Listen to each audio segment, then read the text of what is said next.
because I don't work on this at all. I'm more of a number cruncher, but so I've written a text, so I'll just read it out. Um, so my wife often tells me what I say gets lost in translation. I suspect I'm not the only one who has faced this predicament. Sometimes it is not the words, but the entire intention that slips away, which in a sense is what makes translation both delightful and demanding. It is the art of carrying meaning across borders without letting too much fall through the cracks. Good morning and welcome to this session on publishing and reviewing translations, part of the two-day roundtable organized by the Book Review. Over the decades, the Book Review has been more than a monthly journal. It has been a literary bridge connecting languages, voices, and traditions. Few platforms in India have given translation the attention and seriousness it deserves. Not only publishing reviews of translated works, but also dedicating entire special issues to the subjects. In India, such a commitment is not optional. With 22 scheduled languages and hundreds more spoken in everyday life, translation is not a luxury. It is the bloodstream of a literary culture.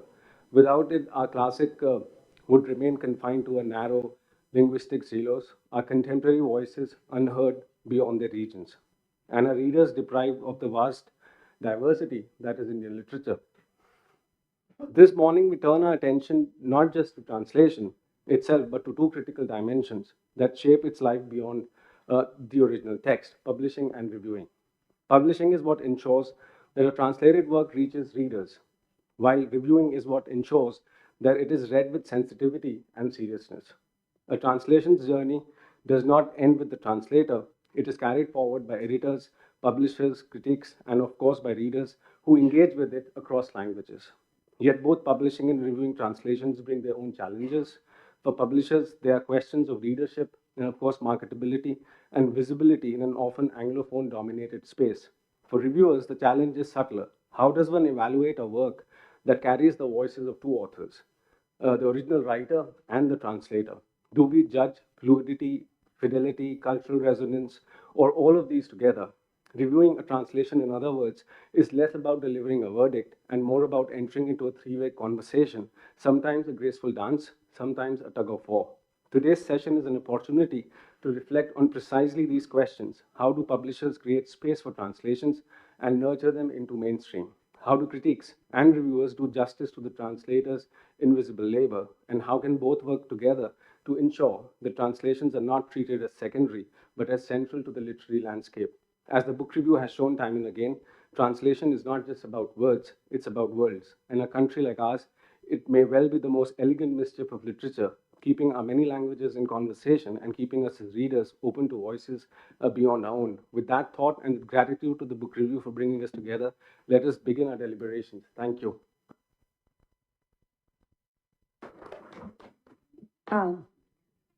One moment, can I take 1 minute? I he has to be told वो live streaming नहीं हो रहा है, नहीं हो रहा, अभी मैंने चेक किया. Sorry.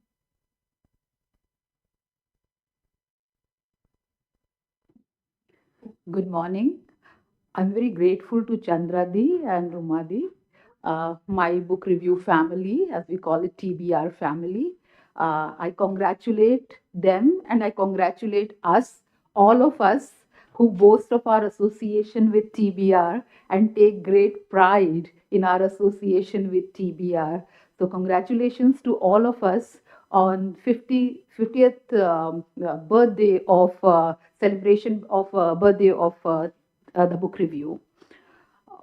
I reviewed for the first time for TBR about 2 decades ago when a colleague of mine had recommended my name to Chandradi and Miss Chari, as I called her at that time.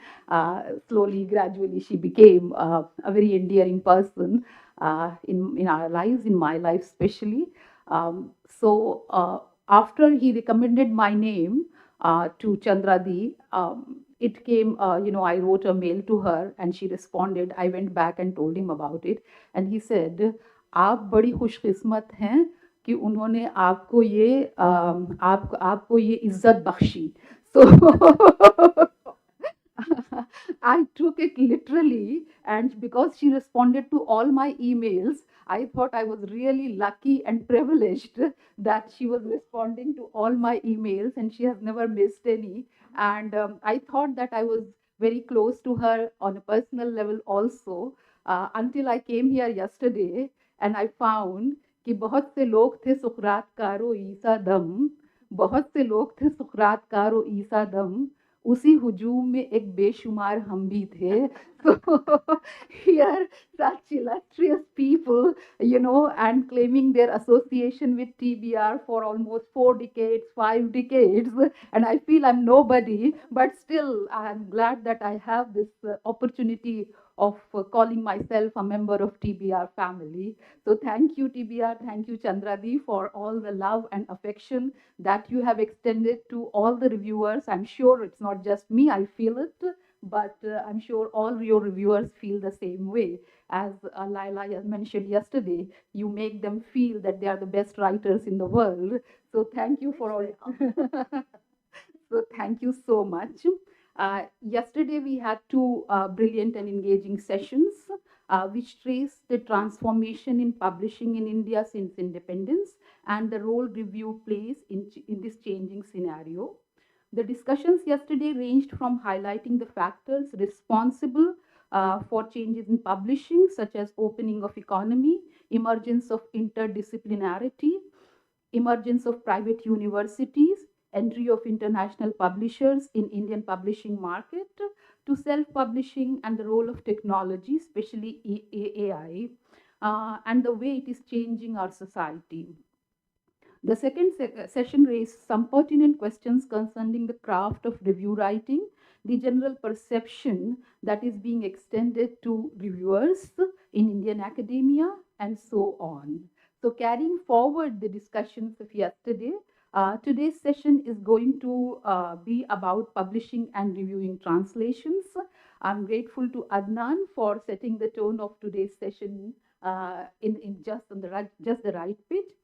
Translations constitute the major chunk of today's, publishing in today's globalized world. So we, in this session, are going to look at the challenges and difficulties that are involved in transplanting one text from, one culture to another culture, questions of visibility and the status of translator in our contemporary world. Um, while translations facilitate cross-cultural communication, we are going to ask, do they also blinker our perspective of those cultures? So, what kind of appropriations are embedded in publishers' choices to publish translation of certain texts? How have the race for international awards or visibility in literature festivals impacted the packaging of translations and translated books? Yesterday, Professor Romila Thapar raised a question which I believe is the moot question. Are books commodities? And I think all of us, publishers, translators, reviewers, need to engage with this question. Do we treat books as commodities? And if they are, how does this change the dynamics between author, translator, reader, reviewer, and publisher? Because very often publishers push authors to be promoters, to get large audiences in book promotion events. But authors are not, I mean, they are not trained to do that. They are not, good in advertising very often. So these are the questions that we are going to ask vis-a-vis translation and translated books. Um, yesterday, yesterday, Urvashi Butalia set the structure, which I believe worked very well. So we are going to follow the same structure. We will go in the same order in which names are given here. I would request all panelists to stick to 10 to 15 minutes. And after that, we can have a Q&A session if we are left with any time. So I will begin with Aditi. Aditi, popularly known as Kitabwali, she has transformed Hindi publishing scenario. Vani Prakashan, it was looked after by her father, but ever since she has stepped in, Vani Prakashan has, is publishing all kinds of things that earlier Hindi publishing did not really engage with.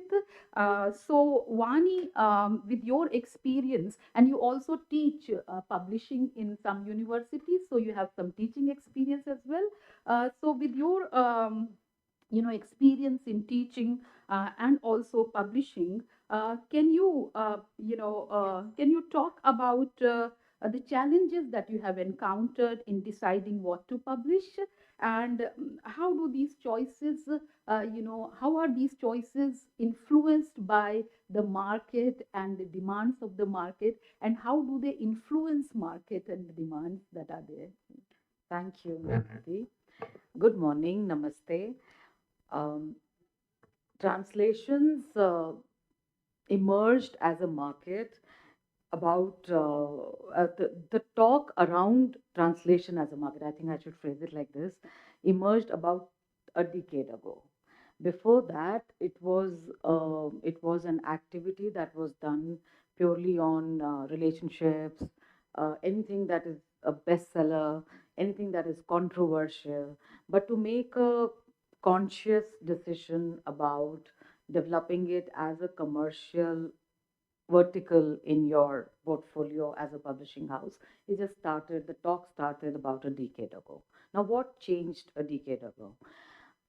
Suddenly we saw that a lot of international literature has started coming into our shores, and our languages, no matter how small or big they were, have started taken interest in acquiring the translation rights of the international biggies, and they've started producing the books and populating their public spheres with it. One of the biggest questions that always remained. For example, I have literally seen both my parents working in Vani all their life. Even today, you said that he used to trust you me. He's the biggest punctual karamchari of Vani Prakashan. He's in office at 9:30 and everybody else is late. So what they do is that I saw my father taking this editorial decision in 1993 when we published Taslima Nasreen's Lajja, is that he appointed a translation editor along with the translator and the author. So there are so many points in the process of translation that there are uncomfortable conversations between the author and the translator that is not getting talked about enough. It is very difficult to matchmake basically this team. Sometimes it works, sometimes halfway through they fall apart. You definitely need a person to take care of both the parties and their concerns. Also, this translation editor is a person who is equivocally comfortable with the source language and is a professional in the language in which the book is getting translated. So we were very lucky that we got Nilab Ashk, Raj Kishore. In fact, Rajmohan Gandhi ji handheld Vikram Seth's Suitable Boy in Hindi, Koi Acha Sa Ladka. So these people have come on board. Alok Rai ji, they have handheld the book Francesca Orsini wrote, the Hindi public sphere. Amni Labash's translation was vetted and edited by him very thoroughly. And that's how that book has become a landmark. So it's a team that we need to work with.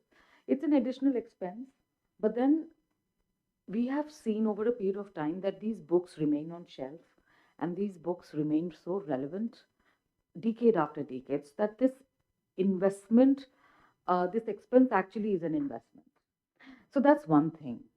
Secondly, in last 10 years, we figured out that our books that the Hindi public sphere is producing, and a large chunk of it is with the in the repository of Vani, these books are getting recognized, are getting attention in the international markets in the ways that we had never imagined before.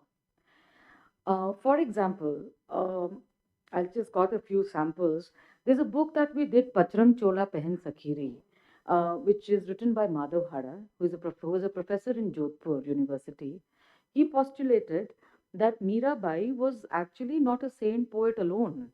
She was an aristocrat, and there are several important land deals registered in her name. She there were and because she was such a good negotiator, there was there were currency issued in her name. And after the Amar Chitra Katha's reductionist way of looking at, and a lot of it has to do with a very one-sided purview of the imperial historians to look at a widow in the Indian scenario, where they did not understand that she could be having a life of her own, despite the fact that she was an aristocrat and a widow. Um, this book dismantled those myths completely, and it became an instant sensation. So much so that it got into the reference list of the courses in Oxford University, Cambridge, and Texas. So we realized that this was time to do the English translation of it, and we commissioned it. And the English translation sold beautifully as well. Then we did a book called Coolie Lines, which was the history of the indentured laborers who went to Suriname and Trinidad and Tobago, etc., in very inhuman conditions, and they survived somehow to, and their generations have kept those 200-year-old, 250-year-old traditions intact. And the author is a radiologist in Norway. He's from Bihar, and he did this book in Hindi.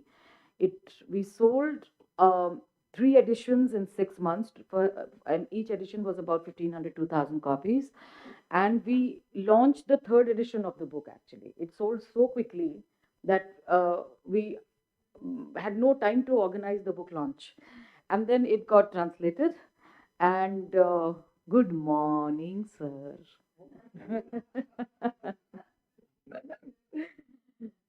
So, so this got translated by Pooja Priyambada and was edited by one of the editors from Birch.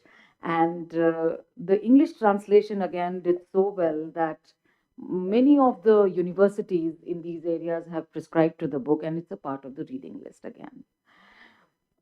Again, I'll take a small example of Gulzar Saab. Of course, the book, ये तो कोई भी प्रकाशक झोली फहरा के ले लेगा. But Gulzar Saab and Vani go back 27 years, and this was the book done by Yatindra Mishra. And again, the Hindi edition was produced after 14 years long interviews with Gulzar Saab. And of course, Satya Saranji, when she got on board to translate it, she was handpicked by Gulzar Saab to translate the book. We knew that within a year, uh, 3 editors worked on the book, and fabulous. I mean, Gulzar Saab was happy, Ratinji was happy, a lot of critics are happy. We sold um, 12,000 copies in 2 months. Even I can't believe it. But yes, it's doing well. So, crux of the matter is this, that translation reviewing is very important, as if we are serious about developing it as a vertical. It is uh, at that moment it looks like a huge expense, because as an independent Hindi language publishing house, taking this leap of faith into the English public sphere, because we dreaded somewhere that the way the English publishing houses selection of Hindi literature was happening, a certain amount of external gaze was reinforced again and again, which was not our lived reality in the Hindi public sphere anymore. Of course, we cherish the literature of the masters, the classics, but the times are changing. And so is the vocabulary of the Hindi public sphere, and so is our reality. And therefore, we wanted to start the English imprint that talks to this reality by looking at it in the storm of the eye. Um, of course, with the blessing of my mentor, my guru, Namita Gokhale and Neeta Gupta ji, who ran Yatra books with so much passion and dedication for decade and a half, that Yatra books became a part of Vani Prakashan group. And so this book list got a new lease of life. We were doing it, it was scattered. We'll do one book in maybe 2 years and maybe four books in a year. But then with Yatra books on board, there is a method to the madness. We got a team to take care of the translations. We have a program that, okay, let's do 10 books a year. Let's do, for example, till 2026, December, our calendar knows what it has to do as far as Yatra books is concerned. So a certain structure is put in place. Of course, there has been in our country, there are certain states that have presented themselves as an example to be reckoned with. And one such example that I'm very proud and humbled to work with is the Tamil Nadu Textbook Board.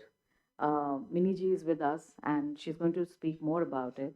The way it has opened publishers to look into the expensive projects that we would shy away from earlier. For example, we are doing this coffee table book of about 500 to 550 pages, which essentially postulates that the remains of the Harappan Valley civilization were found. Similar remains were found in the similar timelines in Tamil Nadu, and it the shock waves have gone around with this book because अभी तक सिंधु के इधर की सभ्यता सिंधु के इधर की सभ्यता पे ही बात होती थी, but nobody knew that Tamil Nadu could be a connecting link. And therefore, this book has opened up these gateways of debate and discussion in archaeological history of India and, of course, South Asia. And to see this book in Hindi, I, I was just telling Miniji that I just saw the second draft after proofreading yesterday, and it gives me goosebumps to see those magnitude of things coming out in Hindi language and to envision it as an expensive production because it's a four-color book. Every page has color. And of course, we've received a very generous grant to support the production of the book from the Tamil Nadu Textbook Board. The translators are paid very well over there, and there are two young girls who've done fabulous job with the translation. So I think if, of course, a lot cannot be done by just dependency on the government, but if the government has its heart and the head in the right place, a lot can happen too.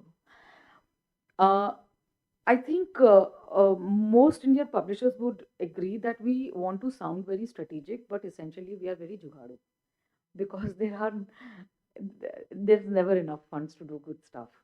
But in the middle of everything, there are books that you do for the sake of the fact that they need to be done, and there are books that really pay the bills.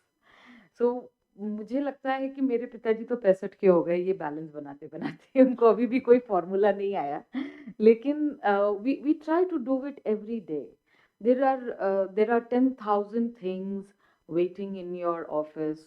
uh, some of them are an earthquake, some of them are a tornado, but in the middle of them all you need to have people like Chandraji who just call you, where is my article? And जब deadline बहुत stretch हो जाती है मैं उनको बोलती चंद्रा जी आज मैंने छुट्टी ले ली, आज मैं ये पूरा करके दूंगी आपको, फिर 2 दिन डेडलाइन निकल जाती है morning 6 to 9 p.m. and you need people like her to get things done because there is no other way to get it done. So I think I'll rest my case here. These are the few examples I got. Of course, in Hindi we have about 2,300 oddish translations published with Vani from all over the world, even from Latvia, that is just spoken by 1.5 million people. But the English is just picking up. We are just tasting the first breath of fresh air of success after some mild reactions and reviews. But I think there's only one secret sauce we've cracked so far is to have a translation editor, and that kind of helps. Thank you. Thank you, Aditi. For many of us, the English entry of Vani Prakashan is news because we didn't know about it. So good that you have informed all of us that Vani Prakashan is now also publishing English translation.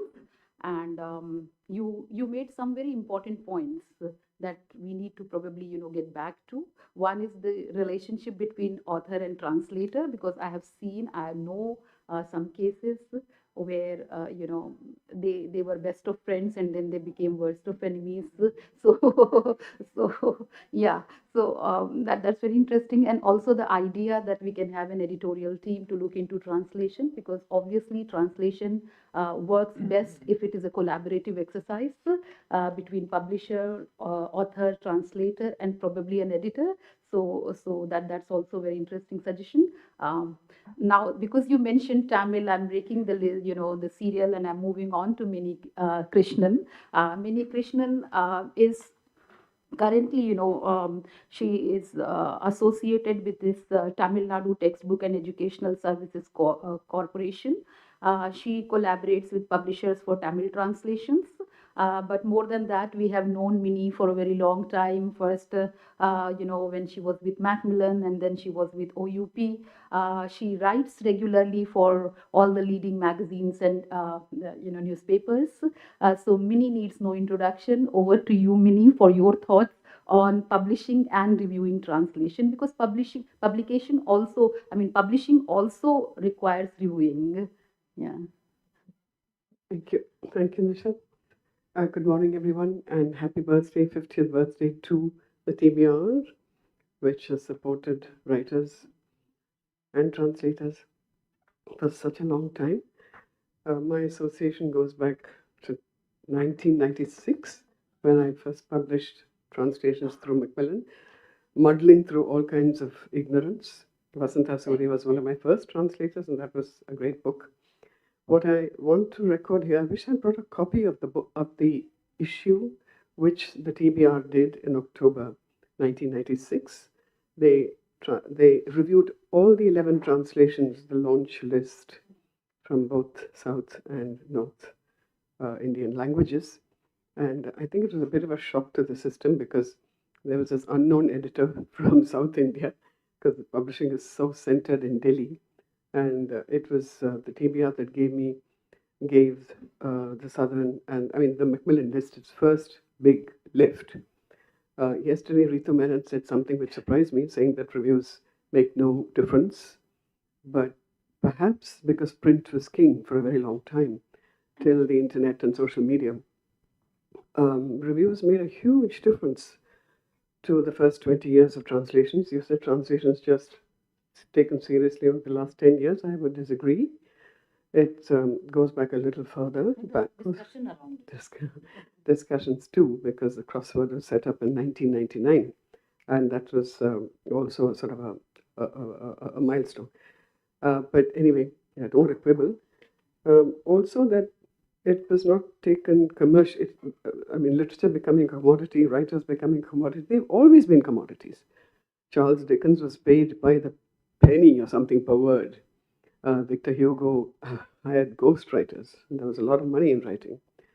I think I read in an article which Harish published that Premchand, the translations, he paid a translator to move his Urdu originals into Hindi, because the fashion was and politics was shifting to Hindi away from Urdu. And he made sure that the translator's name never appeared. It appeared in his name, saying that he wrote in Hindi. He's known as a great Hindi writer, but actually it was the originals, most of it was in Hindu, in Urdu. So with these, I just want to shift the focus there, that writers and writing have always meant money, and both in Bengal and in Kerala, writers have lived on their writing. Massive translations into Malayalam, into Kannada. Of course, the South has been ignored for a very, very long time, but long before translations became news in Delhi, translations into Indian languages of European works at a time when people were far more maybe even trilingual, either through English or directly from the European languages into Malayalam, into Kannada, were done to the extent that people thought Bankim was a native of Karnataka. My own mother used to say, I was telling somebody yesterday, my friends, my mother started calling me Minnie after the Kabariwala story. My real name is not Minnie. And when she read Tagore in Malayalam, and in class 5 or 6, there was a lesson in our English textbooks about Tagore, and I went and told her, Tagore is not a Malayali. So she said, so what? Because she still go on saying, Tagore Pande Madri, Tagore so she said, what does it matter? Because I can read him in my language, in Malayalam. So that kind of transfer has been going on for a very long time, Aditi. I'm so glad to hear that you're moving now to English. This session is about reviewing translations, so I won't talk too much about the horror stories and the thrilling stories, the love stories of between translators and writers. I just say that translators are, at the risk of upsetting people, I'd say translators work much harder than their writers. They really have to immerse themselves, read. The ideal translator not only reads that text over and over again and internalizes it, but also reads around it. You know, what did the writer, if the writer's still alive, it's really great because you get to meet the writer, spend long hours with them. Otherwise, you have to read the kind of books and the kind of influences at that time. I remember Meenakshi Mukherjee saying that when she was doing her PhD or some sort of research on Jane Austen, she spent hours in the library, British Library, reading the kind of magazines that Jane Austen must have read at that time, and maybe the pulp and serious novels. And she also made a very interesting point that I don't know if she or somebody else said that strangely, not once, the Napoleonic Wars were going on at that time, but there's no mention of that in any of Jane Austen's books. So all these things, the way you understand your writer, that's very important for a translator to be able to both echo and sort of what's the word? Ventriloquist, the voice, throw the voice. Sometimes the translation sort of outshines the original. I feel Jasmine Days, Habib, so really wrote her own book.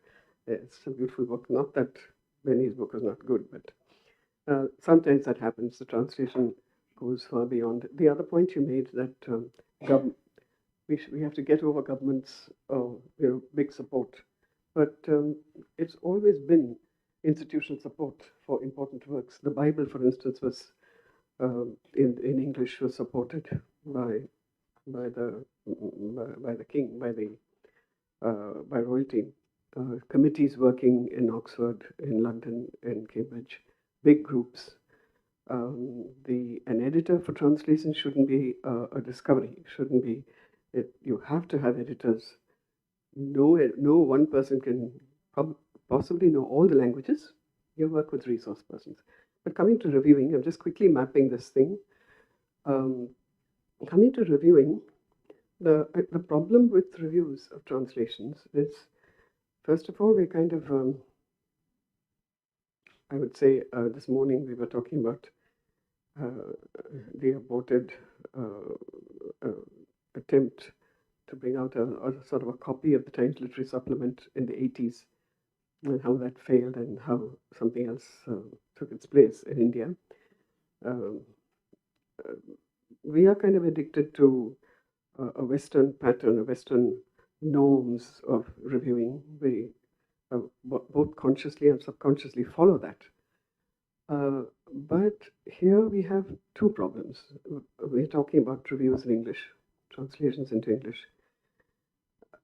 We are translating into a language which is not the mother tongue. There's that. And we're reviewing two sets of, we're supposed to review the translation, but most reviewers actually just talk about what the work is, whether it's fiction or non-fiction, biography, autobiography, or shorts, whatever, poetry. They don't really pay much attention to the translation. So I don't know how much trouble Chandra and Uma have had selecting writers who know the original language. But then there's always the discussion that the translation is not for someone who knows the original language. Why bother reading it? So I remember when I was on the editorial board of the Indian Review of Books, which lasted for about 11 years. I suggested, just as an experiment, to give the same book to a reviewer who could read the original language and a reviewer who couldn't, and see how, and run both reviews. Just an experiment, one or two. I said, every issue, let's try. I think they did it once or twice. That might be a way of saying, but then the tendency is to focus on how the translation failed or fails in at this point and that point. And very often they're writing under pressure. The reviewer is prepared under some pressure. I don't know how many reviewers talk to the translators before, right? Because I think that's fair to be able to talk to the translator before preparing a review. And that discussion could be part of the review. You know, how did you arrive at this? How did you manage this dialogue? Or things like that. And, any literary product could have multiple opinions and views.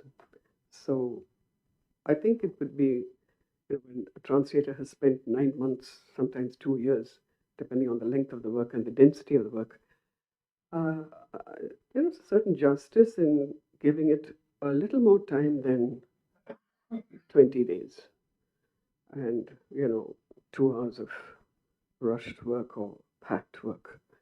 This is my suggestion about reviews of translations. I don't have nothing. If there are questions later, we can take them up. But keeping to addressing the point of the session, reviewing translations, is what I have to say. Thank you very much. Thank you, Minnie. Thank you so much. The theme for the session is publishing and reviewing translation. So we are looking at both the publishing and the reviewing aspect of it.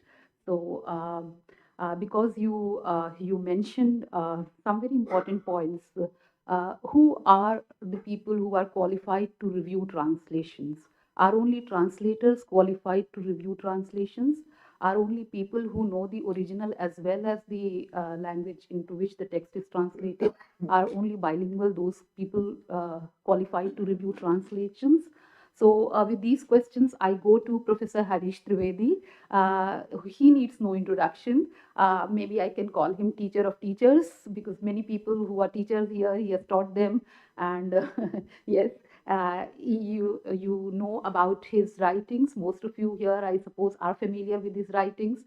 He has done translations also, but he has written more about translation than the the amount of translation that he has done.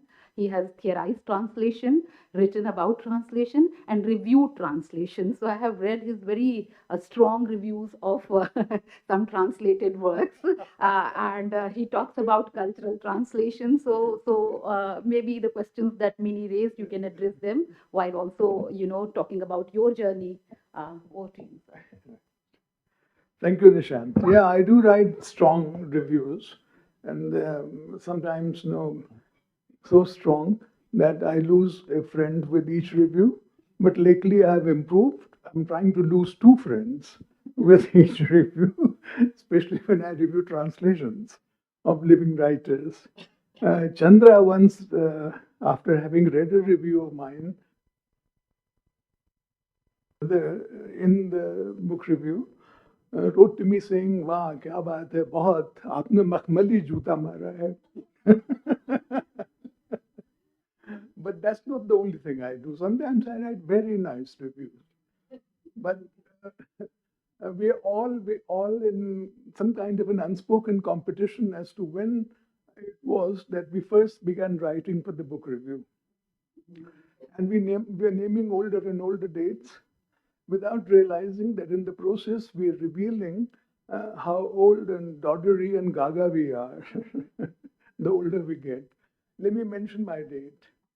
It was 1981, and it was a review of Arun Joshi's novel, The Last Labyrinth, for which he went on to win the Sahitya Academy Award, but I'm not imputing a causal connection between my review and the award. I told you I write some nice reviews as well. But Nishat, you thought I wasn't here then, but I was listening to you. उसी हुजूम में एक बेशुमार हम भी हैं.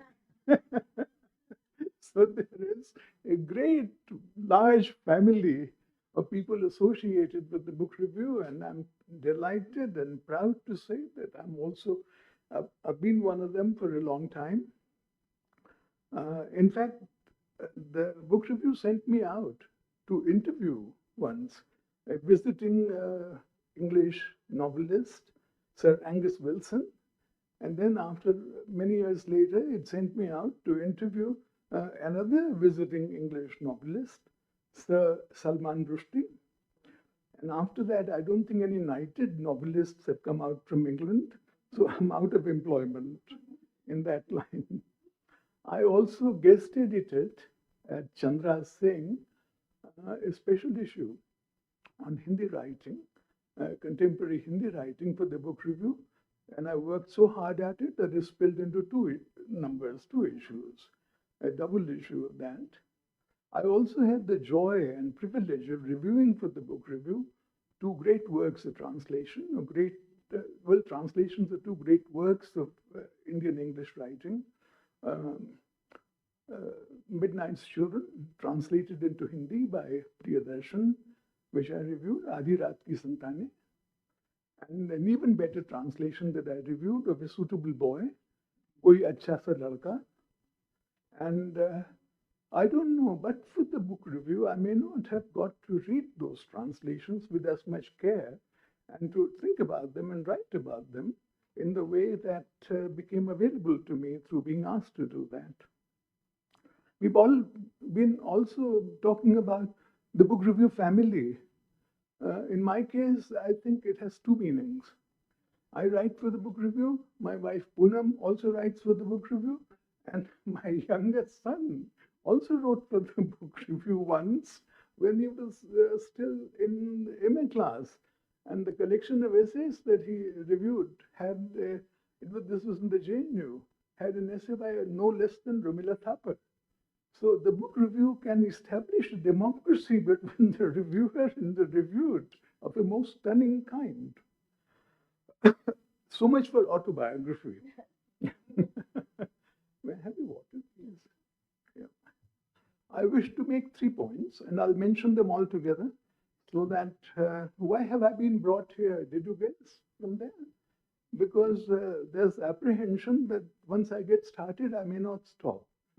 So I have to be seated right next to the chairperson so that if physical action is needed, it may be taken. Therefore, let me mention there are 3 points or 4 points that I wish to make. And then we'll see, mention very briefly, bullet-like. And then we'll see how far we get. And the first is, Nishat was just talking about, and so was meaning, who's the best kind of person to review a translation? The second is, should translations read like translations, or should they not? And the third is, should translators, no, not should. How do we deal with translators who claim to be creators equally with the original writers?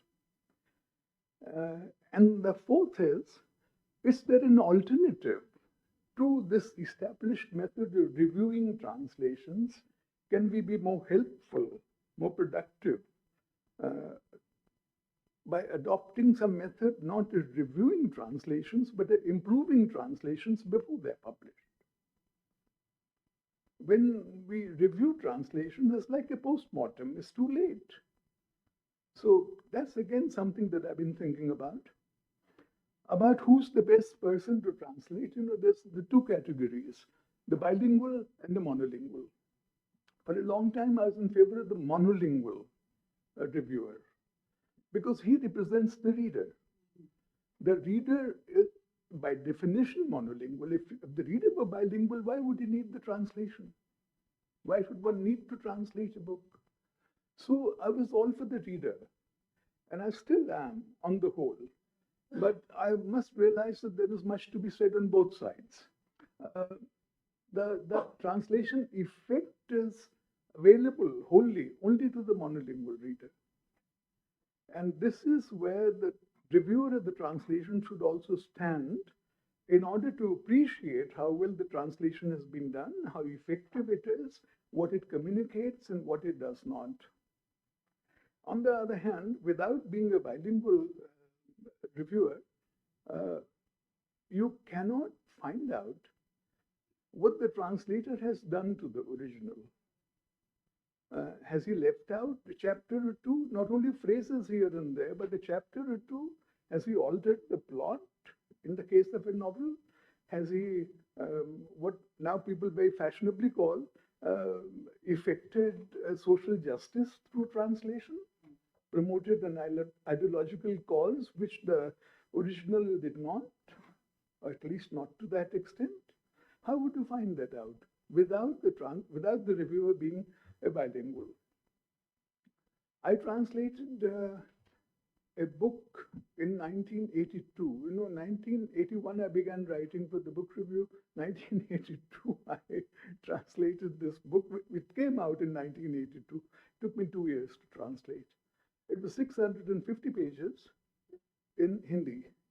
It was Kalam Ka Sipahi, a biography of Premchand by Amrit Rai, his son, which also won the Sahitya Academy Award. After I translated it, the English, usually books expand in translation. Everybody knows that. But after I translated that 650-page book, it came to, no, that's okay, yeah. Yeah. After I translated that 650-page book, it came to 450 pages. So what had I done with it? Nobody noticed. They were happy enough at 450. It's long enough. And I must clarify that the cuts, substantial cuts, were made not by me, some by me, but mostly by the author, Amrit Rai. He had 20 years to reflect on the book, to take into account the reviews that had come out of the book. Nambar Singh actually noticed immediately. He noticed everything. Nambar Singh immediately noticed that that the translation was much shorter than the original. And he came to me and he said, "Aapne Amrit Rai ka upkar kiya hai. You've done him a favor." Why did he say that? Because he was a good Marxist and so was Amrit Rai, and they never lost an opportunity to get at each other. It's part of the ideology of defining each other's understanding. So as I said, there are pros and cons both. And now I don't know if there are many publishers here. Increasingly the publishing practices to bring out a bilingual text, which is then asking to be compared, for the original to be compared with the translation. Earlier they were very rare. They were to be found only in Urdu. And even those who could not read the Urdu script at least could admire the calligraphy. But with most scripts, that is not available. So HarperCollins, of course, the Murthy Classical Library of India, published by the Harvard University Press, all these are bringing out only bilingual texts. And I don't know, if you know the original, why do you need the translation, as I said? Where does this practice come from? It doubles the cost immediately. And people who do not know the original language, for them 1 page is lost out of every 2 pages. The next question about should translations read like translations, there was a time when it was the highest praise you could offer a translation by saying this doesn't even read like a translation. It's so natural, so accomplished, and with not drawing attention at all to the fact that it's a translation. I don't agree with that. A translation should remind us from time to time, not always, not at every step, but it should have an occasional alienating effect. Otherwise, what's the point of translating a book if it is just like books you already have in the target language? So, at the same time, the risk is that if it sounds too much like a translation, then it creates roadblocks, bumps along the way. And then people may stop reading the translation, which may be self-defeating. This is, translations did not read like translations. I'd love to hear on this point from others, from their own experiences. My finding, my theory is that that in the 1920s, late 1920s, early 1930s, Indian translators stopped adapting a work wholesale by a foreign writer and began translating more literally and faithfully. Translation actually is born in India at about that time, 1920s to 30s. Why? I have some reasons, but some hypotheses, but I will not go into that here. But it happens around that time. Premchand in the 1920s translates a novel by George Eliot called Silas Marner. He calls it Sukdas. Everything is changed. The name of the hero, the nature of the hero, the plot broadly remains the same, but not exactly the same. We thought we should do that. That was the way to do. The Ramayana is never translated, it's always adapted in every language. So we had this tradition of what is called adaptation, in which case it cannot sound like the original. It will sound like a creative work, a work with a difference. But the British taught us to translate literally and faithfully, and that effect kicked in about 1920s, 30s, I think. Why? Inadequate reasons in my mind. Then the opposite is we have translators who claim to be as much creative writers as the creative writer they are translating. This is a new trend. The invisibility of the translator was the norm earlier. Sometimes the translator's name wasn't even published. With complete invisibility. Even Gayatri Spivak has said that a translator must submit to the original. But I think things are different now. Translator after translator is claiming to be as original. Adnan was saying about how translation can either be a tug of war or a graceful dance together. Now, can two persons lead the dance at the same time when they're dancing together? What is our position as reviewers and even readers of translation on this, on the creativity, on almost autonomous creativity that some translators claim? Together with this is, why do they claim this? Because they think they put forward the case that they have an innovative practice in translation that they have put in. Two of the best known, best rewarded translations in recent times are those of Red Samadhi as Tomb of Sand, and of course Banu Mushtaq's Heart Lamp. Heart Lamp sounds quite natural if you say Hriday Deep. But does Heart Lamp sound natural in English usage? In the same book, I will not go into Daisy Rockwell. I've written quite a lot about it, and she wants me not to write about it or speak about it anymore. So I think I'll honor those wishes. But so far as the Banu Mushtaq translation is concerned, there's a short sentence in it. Her heart fell. We are used in English to her face fell. Now there is an innovation here. Is this bad English or is this absolutely top-rate creative English? Especially with an Indian translator, I think the suspicion will be greater.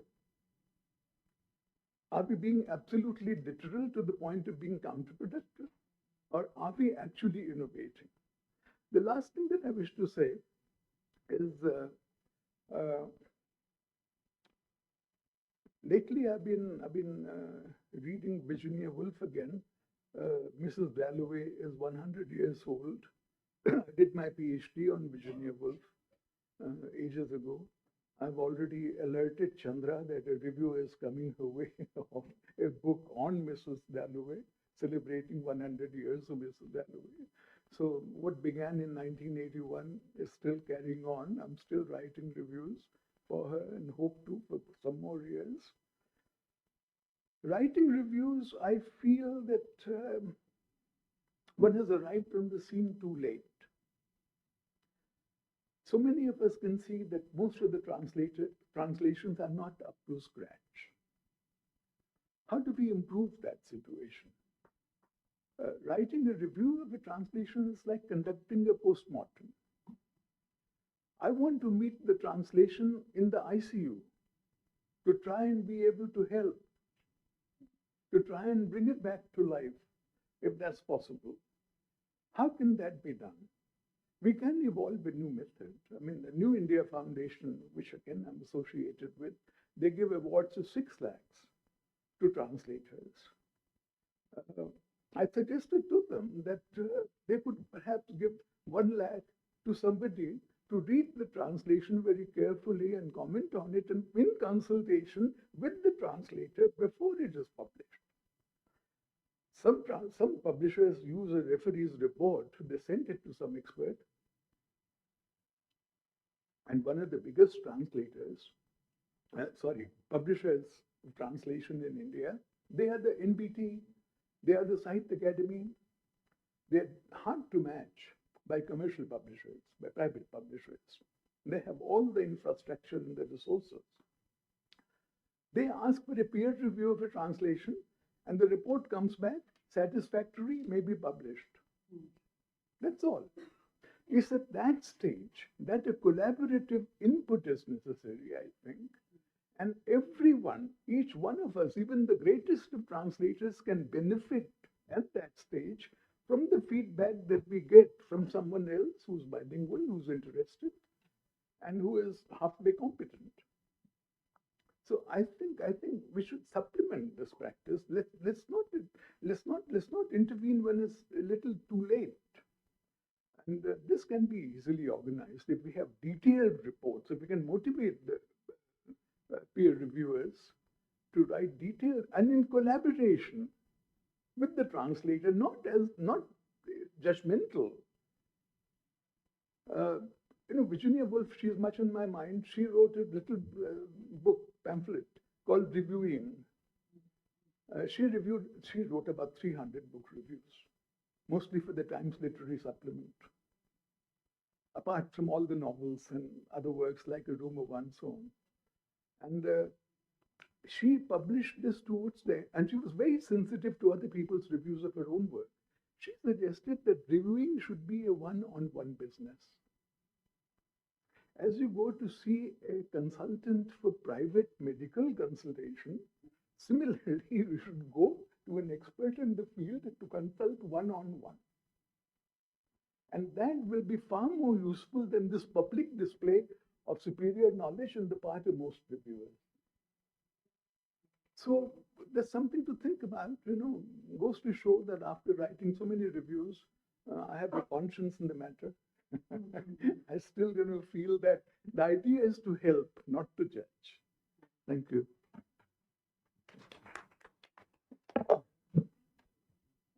Thank you so much, Professor Trivedi, for these insights. I think you have given us food for thought, which and raised several important points that we will probably, revisit. But when you mentioned, Banu Mushtaq's work and the translation Heart Clamp and Heart Fell, I was reminded of Agha Shahid Ali, who writes original English poems, but they read like translations. I mean, especially phrases like "mad heart, be brave." This is not how English works. But in English poem, he can use a phrase like "mad heart, be brave." So, both translators and sometimes writers can be innovative, can break the barriers and probably push the language, both the language in which they are writing and the language and the culture from which they come, and the boundaries of these languages and cultures. And that is what we expect translators and writers and reviewers and publishers to be attentive to.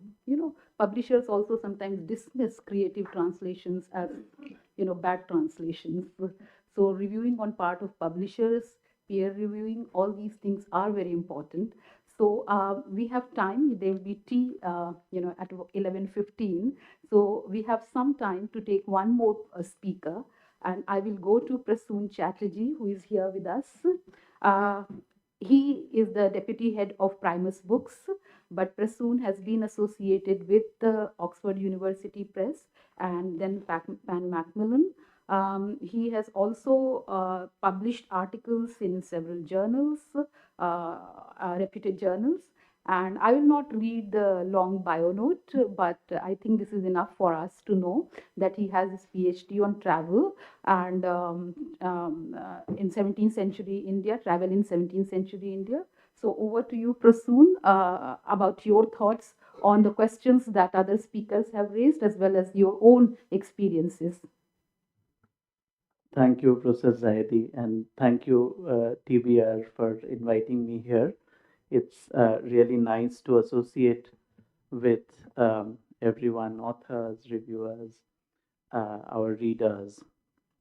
So I'll focus on the translation and reviewing of translations of academic books, and I'll focus on the pre-publication part because post-publication, as Professor Trivedi rightly said, maybe it's too late. So what do we face? And I'll leave you with some questions rather than definitive answers, because as an editor, as a publisher, as a reader, what do I think about when I encounter a manuscript which has been translated? So I'll just make 5 points briefly, and then we could discuss. Um, so I would like to first of all, because there's been a stint in my life in commercial publishing as well, but I veer more towards academic publishing in the social sciences, especially disciplines like history, sociology, anthropology, and political science. So rather than only the literary works. So what comes to mind is when uh, we are engaging with a major scholar in, let's say, history, um, and let's say a work from English is being translated into Hindi or Bangla or Tamil. Especially, I can talk about Hindi and Bangla. Apart from Assamese, those are the languages I can read and write. So, is there a standardized Hindi? Or if you want to translate a major work of history into Bolchal ki bhasha, is it actually possible? Because is there a Bolchal ki bhasha? There are many Bolchal ki bhasha, from Rajasthan to, uh, Purvanchal to Uttarakhand. So, so that's why it's a little more complex, and those are the things which the translator, the editor, the reviewers also need to take into account. In the same manner, in Bangla, if one is aware of the transition of the language, the written form from Bonkim to Tagore to Satyajit Ray to later writers, Samaresh Majumdar and Moti Nandi. So there's a whole canvas, and classroom teaching, university teaching is another ballgame altogether. The kind of terms and expressions which are used. So it is very important for the translator to not dilute the content, the reviewer to understand that and put stops to that. So these are some of the questions which arise when we look at a work in translation. The second point is I indicated towards that briefly right now, but the readership. So the book is pitched towards which reader? Undergraduates, postgraduates, research scholars who are beginning their research. So, what is the kind of language to use for them, or is it going to be a composite of all of these considerations? Um, and the variations in our different languages, they need to be also taken into account. There is another aspect to it, because uh, if we are contending with the work of an original research which has been written in French or English or Spanish, to understand the nuances of that and to be able to bring it to a different language complex, how do we do that? Um, so for the readership, the third point I would like to make is that there are some specific terms and expressions which emerge while the scholar writes a book in a different language from which it is being translated into. And it is not only important to capture the physical context, but also the academic context. 1970s, the translation of grammatology is of a different kind. 1990s, 2010s, the book, when it's written by a scholar, um, it has to have that consideration of what terms and expressions are in coinage at that time, but also if it is written earlier in time, so how do we bring it to that? So these are some of the things that the reviewer of the translation also needs to be sensitive about, and whether the reviewer as a monolingual reader can actually get to that. That's a big question. Uh, so so there are these problems to contend with while looking at academic books, especially. um, there is there are some cultural specificities also, like humor or some quips, some which are not, let's say, if a book is on South Asia, but if an author is writing in Spanish and they use their own expression for that, so how to sort of capture that? So actually, a work when translated is a composite of the consciousness of the area or the domain about which the writing is. Um, for example, South Asia, but it is also the consciousness of the author, which is much beyond that physical context. It is the academic context, it's the cultural context, which kind of permeates into the work. So there is also another thing that I would like to point to, because if reviews are to be, for translations especially, if they are to be looked at earlier, and which they should, I feel over the years, from what I have seen at OUP, where there's been a terminated attempt at translations, and I know exactly why it went wrong. I didn't agree with a lot of that, left also because of that. But um, for an academic publisher, translations cannot become a program like their originals all of a sudden. It has to be curated and it has to be slower. One cannot plan a translated program in that manner, due to various reasons, but also I think the reviews of the translations should be an organic process when the translation is happening. So chapter by chapter, a conversation between the author, the publisher or the editor, and the translator. Because if a work is translated into its entirety, then it is very difficult to intervene in between. So it has to be a dialogue between at least these three parties, but also the reviews have to be not just simultaneous, but once or twice, at least 2 times, sometimes 3 times, to get the tone and the pitch right, and also not mangle with the expressions of the original work of the scholar. Um, this entails costs for the publisher of both finance and time, but that has to be kept in mind while creating works of translation. And not always depending on institutions for subsidies. How else can the costs be absorbed? Different publishers here in India sort of devise their own ways.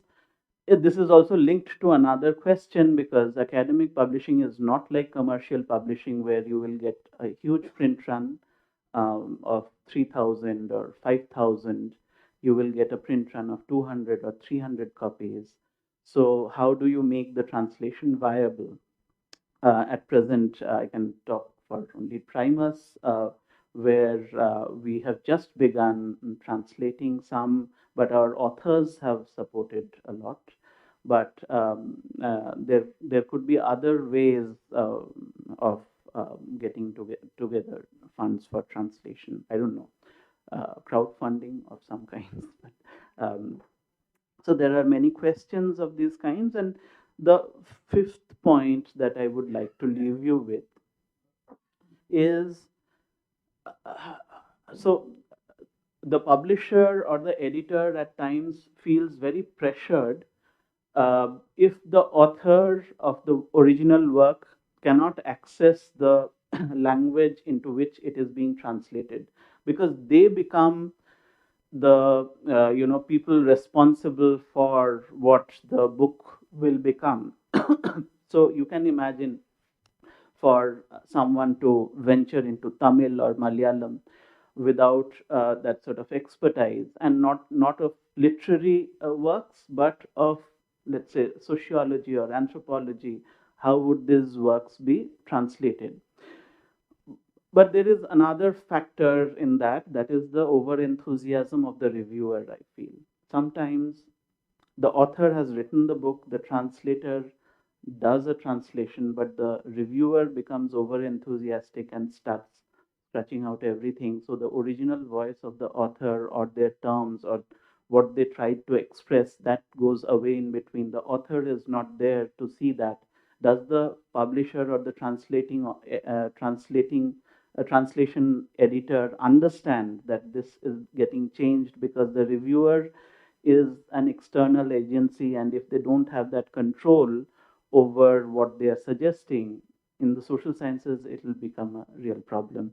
So I'll leave you with these questions rather than definitive answers, which we always need to contend with while getting translations of works of major authors done. Thank you.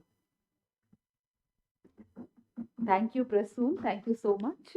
Uh, Prasun said that sometimes they get over enthusiastic reviewers, which is opposite of what Professor Trivedi mentioned. That sometimes reviewers just send one line. What is that? Recommended for translation, approved, recommended for translation. So and I think it's also question of cost, because most often publishers do not pay peer reviewers. I'm sure many of us know this. They promise that they will pay books, but the books never come. So that also happens, because if peer reviewers are not paid, how much of engagement and involvement can you expect from peer reviewers, especially in case of translations?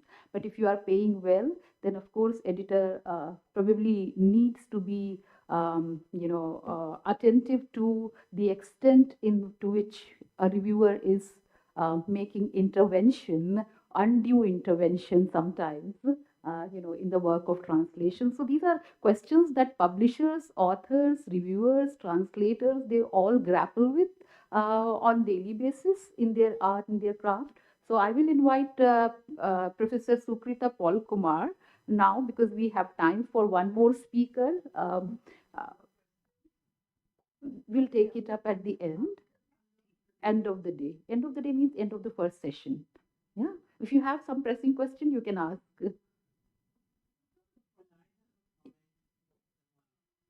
Check the mic. An old person. I wanted to respond to Professor Trivedi because it's Peggy, happened. please introduce yourself. Most of us know you, but Yeah. still. Okay, I'm Peggy Mohan, and I'm right now in the process today of writing about the experience that he's talking about, getting to preview a translation of my own book into Shuddh Hindi. And it's been done previously into Marathi, Kannada, and so on. And I didn't get any chance to intervene with that, but I'm looking at this. And what struck me is a phenomenal amount of thinking that must have gone into putting a work on linguistics into technical Hindi language, inventing at times, grappling with the fact that Hindi doesn't have the phonetic thing to deal with, say, African language examples, but he's put in quite a lot of work, and it got me thinking about a simplification of what you were saying, that there are some people who allow it to look like a translation, and there are those who really put in something into it. And I got the metaphor of a handloom sector, craft sector versus a power loom sector, because we need a lot of translation, and we cannot have that amount of brain power going into it. We have to have also a tolerance for crude translation. There are times when I want data on Pakistan, I get it via Tokyo, where they passed it through IT model, and I got what I wanted. I couldn't get it from Pakistan because I couldn't go. So, in a way, we are going to need quite a lot of information. And in fact, in the case of Heart Lamp, I was not happy because after spending 6 weeks in Karnataka, I didn't get a sense of Kannada in the translation. I got a sense of um, neutral Indian English, whereas what happened with the Dakini in the book, it rang through so clear. So I felt that I didn't know where the translator had thought that I wanted to feel that this book was written in Kannada. So all of these, that you don't have to work as hard as you do, because there's going to be so much work, and who's going to sit and do all that kind of work, recreating? Like, I'm looking at a translator changing the order of sentences, breaking them differently, leaving out certain things. You can't do that. But we need much more translations. So it's got to be power loom, some of it. You're right. I mean, probably we need to balance between power loom and handloom. So there'll be some translations that need to be very attentive to the original text, but some can be, yeah. So would you like to respond very quickly? Very briefly, the substantial difference, and this is something that Prasun also raised, is there is literary translation and then there is social sciences translation. He was talking about anthropology and sociology. You're talking about linguistics or something based in linguistics. There, the need for accuracy of technical terms overrides everything else almost, every other consideration. While in literature, I hope that we have no technical terms. So there is that vital difference. And it's in some ways more straightforward in the social sciences and in some other ways harder. Because those technical terms remain more or less literally translated, not culturally translated, and therefore cannot come across. Making up terms. Yeah. Making up new terms. Yes. Thank you. Very good. So now we move on to Professor Sukrita Paul Kumar. She was born and brought up in Kenya, and she's a former fellow of Indian Institute of Advanced Studies, Shimla. We all know her as editor of Indian literature, someone who has had a transformative influence of Indian literature, the journal that is very popular among academics in India as well as across the world.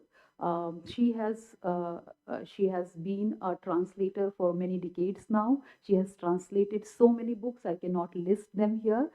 She is also the editor of many volumes that she has published with Routledge, and she has done some extraordinary work in translation. And so I can't really read the entire, I mean, it will I'll be eating up the time, of the speakers if I do that. So over to you, Professor Kumar. Thank you, Nishat. Thank you very much. And thank you, the book review, and in particular, Chandra and Uma and the whole family, the team. I think this is a point to celebrate the idea that if you look at a kind of, if you have a historical vision to even what kind of an intervention the book review makes throughout, quietly, not sensationally, but quietly, I think it's really, really praiseworthy. And it's very difficult to say no to Chandra or Uma when they ask you to review, despite the fact that you would be in the middle of a lot of commitments. You end up writing the review when you are asked for. Thank you very much for doing what you have been doing over the last 50 years. So I was just wondering, I don't know what to speak actually, because there is so much to say in this area. If I were to look at my own trajectory and think in terms of coinciding it with how the English departments, for instance, moved towards incorporating Indian literature to start with, which also means, of course, that's not the first time that translations are used, but translations, Greek translations, etc., classical translations had always been there, but nobody bothered to think in terms of Homer to be seen as, a translated author in English, etc. But what I want to get back to is the point I'm trying to make about um, the decolonization of English departments. I think it's very important, particularly because some of us at least, some of us have seen through that journey. And I'm not, Harish, only going to start with you, but it is to start with Professor Vinod Senna, if you remember. I remember the first conference that we did as a team, all of us were together, so were you. It was Professor Vinod Senna, and here I'm taking an opportunity to remind ourselves as to how furtively, how enthusiastically he worked towards it. And we did a huge seminar in Hindu College, if you please. And believe it or not, it must have been very effective, I think, because there was a boycott by the English department for that seminar. Nobody came except for one or two people, the infamous ones, but the rest of them decided they didn't want to even discuss or open the slight ventilator in the room of any of the English department rooms. So, however, I think it is thanks to Professor Vinod Senna that the journey started. And then over about a couple of years or so, a lot of activities happened in the department. And I'm only talking about the English department here because we could at that time, I'm talking about the English department in Delhi University. But already there were other universities that had started in India that were teaching Indian literature and translated texts, etc. But then the moment came when Harish took over as the chair and, of course, gave a big push to the entire project that we were talking about. And to my mind, that was my starting point when we got into preparing textbooks for the teaching of Indian literature in translation at the undergraduate level. So that was the first stage when we were not bothered about what kind of translations. There was no question of reviewing translation. It was only the question of how to induct Indian literature somehow, good or bad translations. And I think the same translations that we selected at that time, they're still there in the modern Indian literature textbook that was prescribed for. And there are some very outrageously bad translations there. But they still exist because no reviewing happens of what kind of translated texts are being taught. So reviewing doesn't only mean that one reviews, the book that has come into the market as such, but I think what is important is to see what we are teaching, what kind of a translated text we are teaching. Are we looking at, are we evaluating that properly? I remember a student who came to me and in one of the classrooms and said, this was about the Ismat Chugtai story, and said, I have an objection. There is a problem in the translation here. And sure enough, we started, looking up the original, which also had two versions, by the way. Ismat Chugtai's Liahaf had two versions of translations. And then that is a note that we put into the text finally when it happened. But the point is that there has to be a lot of knowledge bank in the whole idea of the history of translations, particularly those that are happening from Indian languages into English. And I think one needs to keep reviewing everything over and over again as academics. And how does one review unless one is equipped with the knowledge of what translation is all about, what has been the history of translation, what are we talking about when we think in terms of domesticating or foreignizing, alienating is what the word was used just now, when the text feels as though it's an alienated text. So I remember, to my growth or understanding of translation somewhat, and this is another name I want to take, with a lot of emphasis and appreciation of Gita Dharmarajan. One can have a lot of problems with that dear Gita Dharmarajan. There can be a lot of conflict of understanding as to how to translate, what are the major ways, position that one should take in translation, because she also believes in the process of translation. She says, if the original fiction needs editing, go ahead and do it, So I would never agree with that. But anyway, what I'm saying is that I know that training that she has given to a lot of editors who are sitting in very important positions in different publication houses today, and I can name them right now, at least 5 of them I know, who are sitting in various positions in other commercial publication houses who are publishing translation. And I know as a person who is experienced the whole series of books that we have been doing, where I think about 50 people have been involved, the Routledge series, Writer in Context series. And for each volume, we have had to get translations from at least 20 people for different pieces.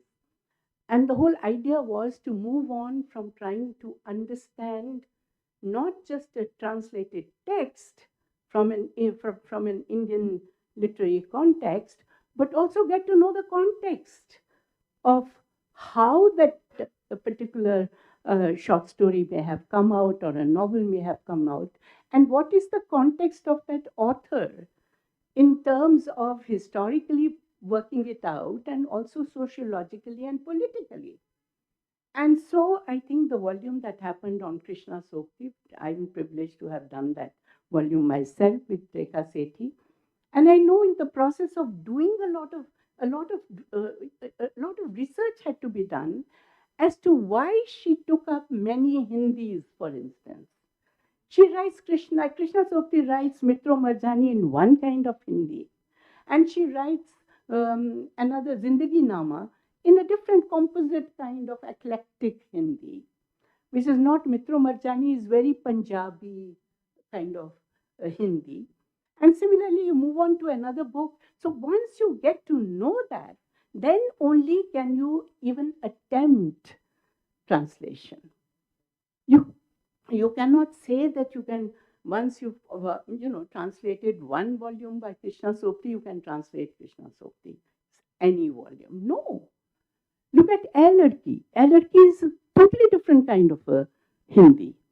So the point I'm making is that this entire body of work or knowledge construction that needs to happen in the area of translation, all of us, the academics, the reviewers, the publishers, need to be somewhat, on the journey to get more and more informed about all this before sitting on judgment and saying this is good translation or bad translation. I think it's very trite. Our attitude is very superficial. Now, from that point of academic journey having started in a particular way, going over to teaching of translated text, going over to getting into somewhat a supportive kind of a position in Katha when all the translations were happening, and I could see the vigor and the rigor with which translations were happening there. They were actually, before Katha Prize Stories, the book would publish, actually there would be debates and debates among 7 or 8 people, editors sitting there, matching with the original, with the expert sitting there from that particular language from where the translation was happening. Now look at that on the one hand, and on the other hand, the kind of publications that sometimes happen, not all, but many of them, they happen because there are not adequately informed editors deciding what to publish, in some of the publication houses. And so I really value the fact that you have a tremendous amount of work going on in translation, Rita. I'm aware of that in your center. And there's a whole team coming up, hopefully, which will eventually make a difference or some kind of a dent. And what I'm really pleading for, literally pleading as the editor of Indian literature today, in sitting in that office in Sahitya Academy, with not much help, mind you, but somehow using my resources of, the context that I have with different people all over the country from different languages, somehow get, peer reviews done, or not just peer reviews. I know that Sahitya Academy definitely has that practice of peer review, but I've also seen how that review happens. The review would come saying, yes, I recommend this publication, without any critical commentary for improvement. But what I'm saying is that I'm not talking about on behalf of Sahitya Academy, but I'm talking as the editor of Indian literature, where I'm supposed to have an eye, I want to have an eye on how many stories from how many languages go into one issue. And I find inevitably, and I'm very happy to inform you, every issue will have, and I don't think in terms of big and small languages. I cannot and I should not as an editor. So whatever so-called marginalized languages, what is this whole nonsense about mainstream and margins? There's no difference. Any language that has a certain history of usage, the way it has evolved, it's a full-fledged language which needs to be understood by not just the self who is producing, but by the other through translation. So that's where the self and other comes into picture. But how do we get to, somewhere on the road to perfection? There should be some attempt. Everybody tells me it's not possible to do it. So why do you fret over it, But I honestly tell you, I have had such wonderful experiences, not necessarily from the old school like myself, with gray hair and everything, but from young people. Very young scholars who come to my office sometimes, very humbly to offer a translation for publication. Once you open them up, you have a rapport with them, you see what a resource there is in that, in that individual. For instance, very recently, I had a gentleman coming in, and I will not take his name, young person who is doing his PhD right now, but writes in a language called Gorboli, which does not have a script. And the anguish of this young man, that is, he's to write in Gorbali, and which doesn't have a word for love. So first of all, I'm talking now about original writing, not translation. So he was saying that, some of this I have found more in, when I'm translating in my head, he says, Gorbali from the Telugu land. It's like, he's from Telangana. And he says that, sometimes because of my faculty that I developed in translation, some proficiency in that, I translate some of those verbs in my words in my head into Telugu, and then I write in my own language. So it was wonderful, and I actually asked him. I said, "Hey, listen, I want to interview you sometime, and I want you to spell out your process to me. How do you do it? You seem to have done a lot of thinking." He said, "Yes, I have." And do you know, he's somebody who has given me a couple of poems, which are songs, which I have published in my recent volume, which I really feel that I wonder how many of you actually see this. But please do give your feedback to whatever we are trying to do, because the anguish lies in the fact that we don't then move forward if we do not know how it is happening. I want to show you this only because, so this is a twin volume thing that we have done this time, Indian literature. Why have we done two? Because both of them are specializing in oral traditions. Now that's another domain of translation that we need to look at. If we are looking at oral traditions, the languages of many, many, many more than what are officially counted by the census.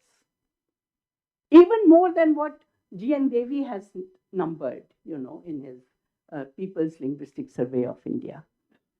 Because newer languages seem to be emerging, from different parts of the country, and people from those parts are going into normal academia and utterly frustrated. So these are the people who can bridge the gap also through translation. And what we talk about cultural diversity, if we do not get to know about them, I think one of the reasons why I am doing Indian literature is because I'm interested in diversity. Please keep a tap on my time. I can just go on, but I think I'll conclude with this, some of these things that I, discovered in the journey. I mean, this is one person, but one of the things that I noticed, and long ago, I remember I had written on it also. When we look at translators who feel empowered to do what they want to do, whatever they would like to do, and I want to give an example of Kurutulan Heather. She used to translate her own work. And look at her. I mean, she was very empowered mentally, physically, in every way, And she said, when I'm translating my Aaka Darya into English, 1/3 of it will go out of the window. I don't want the English walas to be looking at it. I mean, that I think we need, what I'm trying to say is, we need multiple translations, even if the author himself or herself said that. And I'm sure somebody is going to take up Kurutulan Heather's Aaka Darya and translate it again, because we want that 1/3, the rest of it also, to come into the purview of everyone. That's one. Then she goes and takes on the translation of a text which she published, The Notch Girl. The Notch Girl happens to be the translation of an Urdu text which was published 100 years before this one came. This came out, I think, in 1998 by Kurutulan Heather. 1890 or something, it came out in Urdu translation from Persian. And 100 years before that, Nashtar, the so-called original, was published in Persian. Hassan Shah did it. Now, from that Nashtar to the Notch Girl, if you see the differences, I've talked to a Persian scholar and an Urdu scholar, totally different. And there is an example that you have of the times getting inscribed into translation. How does history get inscribed into translation? By the time we come to the Notch Girl, it's a feminist translation by Kurutul and Heather. And it is done in the way she wanted to do it. So is that the original or is it a translation? I'm glad that these boundaries or the borders are also melting away in this process. And I give you the example of Kurutul and Heather only because then you feel empowered to do what you like, as long as I believe you state your, in the foreword or preface as to why you are translating in that fashion. Khushwant Singh got rid of the first chapter of Umrao Janata. He decided he didn't like that, And that's where Umrao Jan is saying, I don't write in Rekhti. And this is such an important statement that she makes. It doesn't figure in that text, which is a translation by Khushwant Singh. So lots needs to be done, lots needs to be accommodated. And that's why I believe translation, yes, it expands not only the text, but also your heart. You want to contain more and more. Thank you. Thank you, Sukrita ji, for raising some very important points concerning translation. That it is about knowledge construction, and all the stakeholders need to be invested in that process of knowledge construction. B, translation is not a product, it is a process. So, no translation is the end of the journey. Each translation, each translator addresses to his own times or her own times, and each translation is meant for the time in which the text is getting translated. So different ages, different periods, different times will have different translations, and reviewers need to be attentive to all these aspects. Both the publishers as well as reviewers need to be attentive to this and sensitive to this. With these questions, we can carry forward the discussion over coffee break. Coffee is being served downstairs. Please have your coffee and be back in 15 minutes strictly. Yeah. 15, 1, 5, 15. Yeah. So please be back. These are strict orders from Ms. Chari. So please obey. Not strict orders, but only thing is this is a fascinating dialogue and we need to give it as much time as possible today. And please pick up tags from downstairs, those who have not already done that. Okay? See you all in 15 minutes.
Better. Thank you. Okay, so we are restarting. Sorry. Yeah.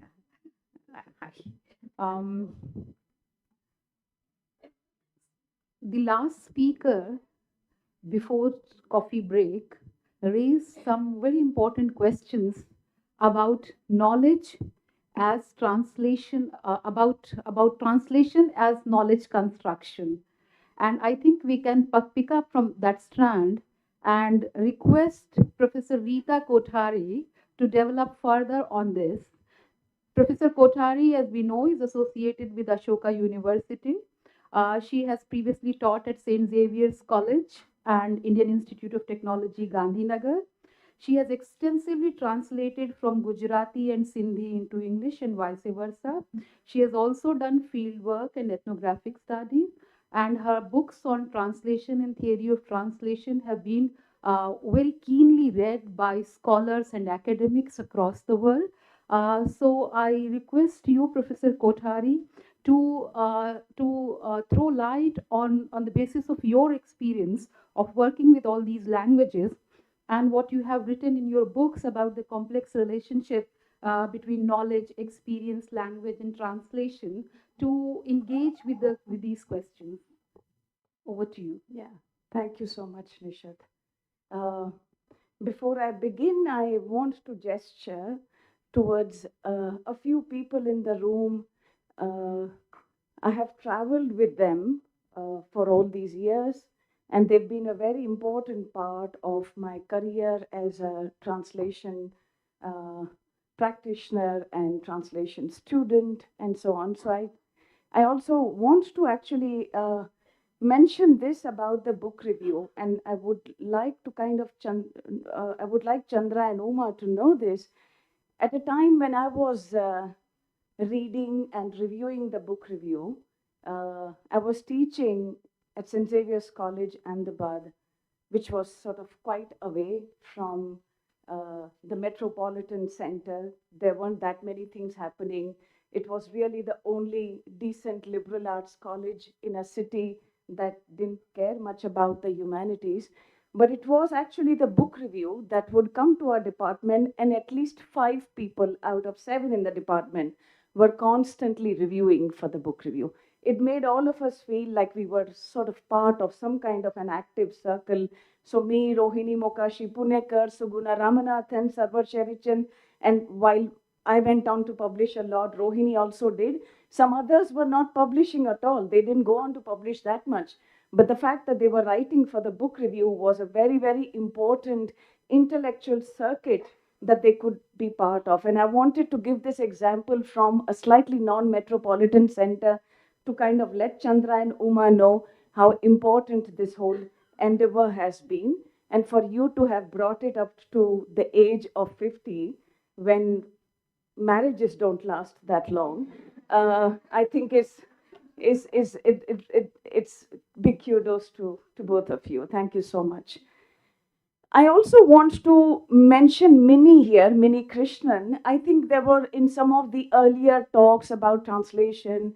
I was thinking there's just so much, what shall I say, a kind of a language of some suspicion, of distrust about translators, that they can turn out to be unruly if we don't keep an eye on them, that we should, Harish, apologies to you, but we should, yeah, but we have to do this. We should keep an eye on them before they screw up any further. And I'm thinking, like, at a time when Minnie asked me to translate this enormous, important Dalit Gujarati novel, I was like in my late 20s. I'd hardly translated. She read a little bit. There was some instinct, something by which she trusted this young person. If some of these networks of trust had not happened, some of us would have not even received the opportunities we did. If Sukrita wasn't having a conversation with this young person who's working with a certain kind of orality and who might be in a position actually to theorize what it is that translation has to say to these contexts of orality, I think I want to say it up front here.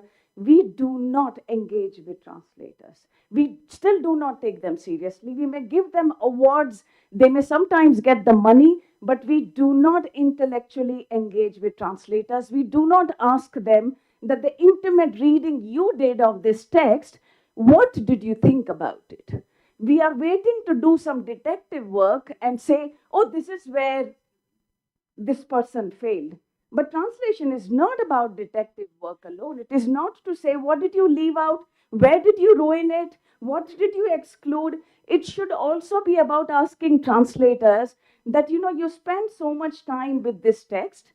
Did you come away unscathed from that intimacy? What are some of the rewarding or, if you like, even damaging lessons that you learned in the process? How does this text appear to you? How do you think about that particular archive? When I was translating this novel that I mentioned to you, Angaliyat, The Stepchild, which is the first, it is arguably the first novel, Dalit novel in India, right? But because it came from Gujarat, people don't sort of notice it enough. The fact that while Marathi Dalit writing was happening in the autobiographical form, the novel writing was not happening at all. This is really the first novel written in 1983. And when I was translating that novel, I then later went on to see that how that Vankar community, जिसको हम बुनकर कहते हैं, तो ये जो गुजरात के बुनकर हैं उनको वणकर कहा जाता है. This weaver community that out of which this novel Angariyat happened has one particular kind of history in Gujarat. There has been a lot of conversion into Christianity, and therefore some people had exposure to education and what have you. So what we saw as Dalit literature in Gujarat had a preponderance of this particular sub-community. The novel enabled me to find out more about other communities. The novel enabled me to go to Joseph Makwan's village and also see what are some of the changes that have taken place in that part of rural Gujarat. So I think what I'm saying is that translators sometimes work as hard as anybody else, if not more. And it might be interesting for us to ask questions of them which take us away from this whole business of do they do it well, do they not do it well, do they leave out, or do they, these are not unruly children. I mean, it might be true that younger people may need some mentoring, and I think we all now have a duty to do that. At the Ashoka Center for Translation, we try and do that a lot with a lot of young people. But what I'm saying is that it might also be interesting to ask questions of what is the relationship, for instance, between translation and ethnography. Sometimes you translators have to go to those places, right? They have to try and breathe that air. They have to look at the architecture of a house. When Abhijit and I were translating K.M. Munshi's novels, Patani Prabhuta, Gujarat No Nath, Raja Dhiraj, and these are novels that for generations Gujarat responded to. It responded to it learned of what it calls asmita from these novels, not from his non-fiction writings, not from his history writings, but from his novels. They internalized it. And when Munshi said that the glory of Gujarat ended with the Chalukya dynasty, readers of Gujarat took it very seriously and they internalized this whole business of Gujaratni Asmita was the best at that time, and now it had to be revived. You can see what the political implications are, right, of this.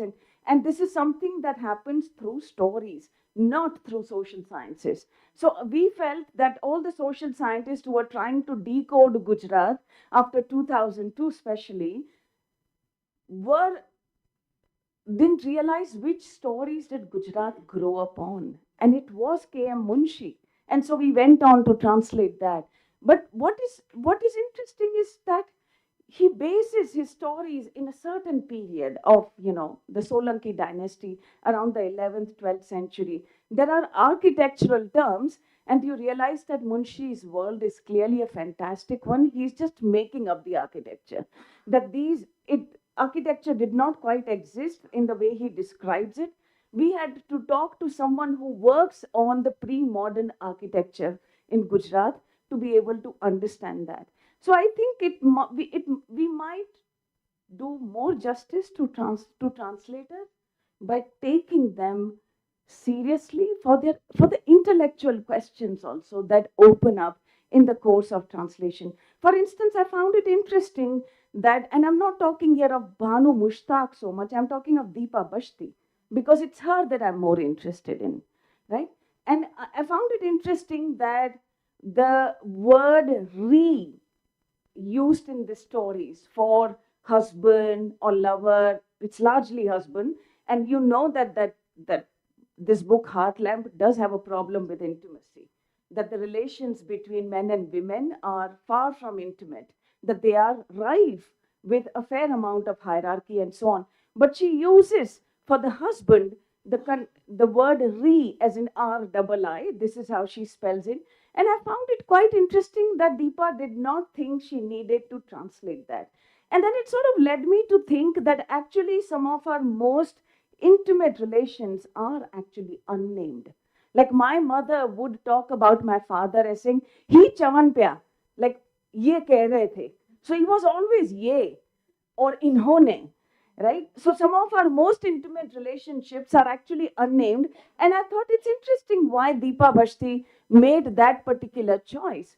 So I think it might be interesting to ask that, okay, what are some of do translators have a style, for instance? Would it be possible for us to read a particular story or a novel and say, oh yeah, this is Lakshmi Holmstrom, right? Or to read something and say, this style is A.K. Ramanujan. Have we paid enough attention? Do we even know whether these are questions that are actually yet to be addressed. I also think like it might be interesting to, there are questions that come up about who can translate whom, whether a woman can translate a woman, a Dalit can translate a Dalit. It might be interesting to actually even refresh those questions and then ask that, okay, does anything happen here in this particular relationship that could not have happened otherwise? I mean, I remember some months ago when I was in the US and working with Laura Bruick on something, and she was looking at an Dalit autobiography where this woman talks about some uncle who would come to their house every day. And she goes on to say, और फिर वो घर पे आते, फिर मुझे गोद में बिठाते, है ना, फिर वो मुझे सहलाते, फिर वो मुझसे बात करते. And somewhere along the line, this uncle who's an Ambedkarite, but he turns out to be predatory. And while we are reading the text, I said to Laura, I said, did you notice she has just moved from aate, bithate to wo keh raha tha? You know, on the next page, she goes on to say, fir wo mujhse aise keh raha tha. And I was like, how did in one page did she go to this? So anger at things that you haven't articulated even to yourself, anger at things that you haven't understood yourself, lies sometimes so embedded in women's writing. The question is not that only women can write women. The question is what happens when some people are able to see this and some other people are not able to see that. The ones who are not able to see it can very often be people who haven't lived that life, who don't know what it is to experience an anger which hasn't even made it to language. If something doesn't make it to language, how is it going to make it to translation? And yet, how does translation become a mode by which that gets uncovered and unraveled, right? In a way that sometimes we notice it in the act of translation कि अरे यार ये तो कुछ और हो रहा है यहाँ पर. So for instance, I translated a novel which in English is called Fence. In Gujarati, it's called Wad. It was published with Zuban and so on. And you have this character Fatima Lokhandwala. And she is born in Saurashtra, a village in Saurashtra. Schools have just begun to come into that region. She's the first child of this very working class Muslim family who goes to school. She learns Gujarati from her upper caste teachers. So there is a Dave sir, and there is a Trivedi sir, and there is a, Gaikwad sir. She's learning from them. And she learns these huge polysyllabic words, and it just feels very exciting. So she thinks she has learned words like Ramaniya. એટલું બધું રમણીય હતું. And she thinks, કેટલો સરસ શબ્દ છે રમણીય. I wish I could also talk like that. And she fashions herself as somebody who wants to speak like them. She wants to speak that kind of a Shuddha Gujarati. So her mother she says to her mother that, બા મારી ટીચરે કીધું કે એ ધરતી ફરે આખો દાડો, ધરતી ઘૂમ રહી है. તો બા કે હા ટીચર કે તો હાચું.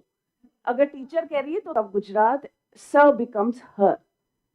So you don't say sachu, you say hachu. Amen, hachu bola.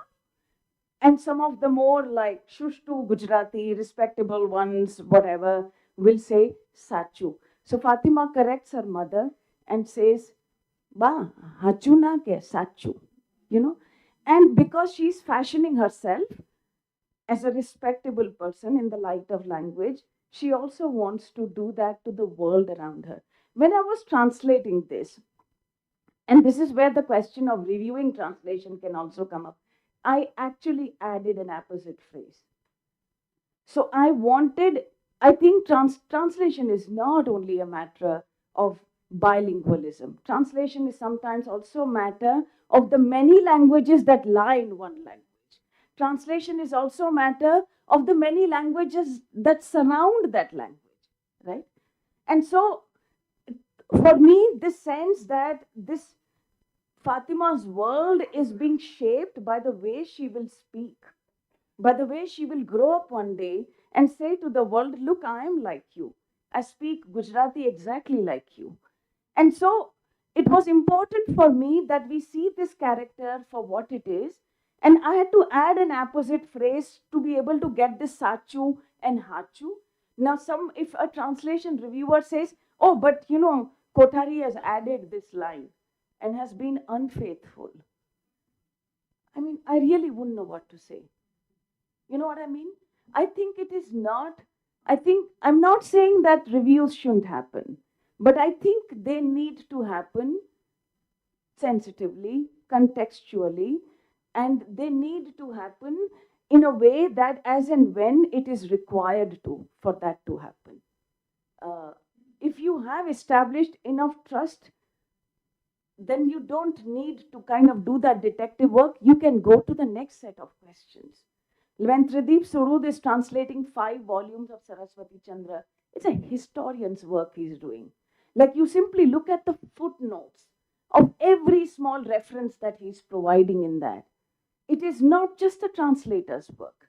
It is that of a very serious reader of literature as well as social sciences. So I think we still haven't found the vocabulary to actually engage with the translator. We may reward them. We may think they are visible. Sometimes we may think they have become unduly visible. But I think we need to kind of also go to translators and ask a better set of questions and not imprison yourself and them in a certain kind of empiricism of saying, why did you leave this? I mean, I will not mention a name. I know you would love to know them. We all love to hear name, but I will not. There is a particular story which comes from, for want of a better word, Rajasthani folk domain and so on, which I was looking at. And you have an old woman there, डोकरी, है ना, जिसको डोकरी कहा जाता है कई बार, बूढ़ी औरत को हरियाणा में, राजस्थान में. और वो डोकरी राजा को और राजा के मंत्री को बता रही है रास्ता. And then she explains to them, they say, ये रास्ता कहाँ जाता है डोकरी? And she says, रास्ता कहीं नहीं जावे, लोग जावे. And then they goes on to say, अच्छा ये चांद और ये सूरज. And she says, चांद और सूरज तो रोज आते हैं, वो कहे मेहमान हैं, तुम मेहमान हो, तुम आते हो जाते हो. And she's constantly turning around their epistemic world by throwing in their face another epistemic world. When I was reading this particular story in the Hindi version, and I'm saying Hindi, although it's the Hindi script, but actually in Rajasthani. And I read it in English. I realized कि डोकरी की story जो है उसको आधी की गई है. So what Harish was saying earlier is true, that people will sometimes chop it, people will do that. And वो आधी की गई है. And I said to the translator, I said, this is not the full story. And he said, my publisher, again, I will not name the publisher. He said, my publisher said, it's too long, right? And I could think of the translator as this unethical, what have you, but where does that take me? I wasn't interested in that question. The question that I was interested in, कि यही हमेशा हमने डोकरी के साथ किया है, right? When जब बूढ़े लोग बात करते हैं, when they speak something out of experience, we don't consider that as knowledge.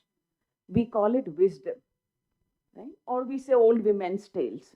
What the translator had done unwittingly was classic. It was in the service of legibility, our kind of legibility, English legibility, upper class, jo bhi legibility. In that service of that legibility, the translator had edited the Dokri out, because that is a world that we have no time for. We will make use of it, but we have no time for it. Now, clearly, this is not something the translator was thinking, but I'm citing this only to say that translation has extremely interesting philosophical, epistemic possibilities. Can we please go there? And I think by going there, we will have shown a deeper engagement with translators. I'm also reminded here, for instance, of this burden that translators sometimes carry.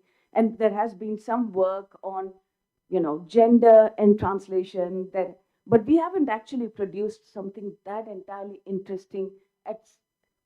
In South Asia, we are in a position to produce so much more.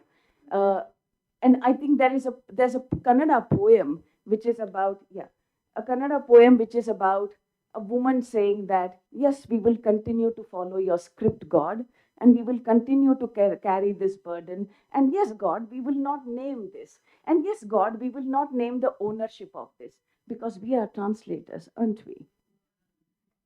I want to end here. Thank you so much. Thank you so much, Rita. And as the session progresses, we can see what Ms. Chari and Ms. Anger had in mind.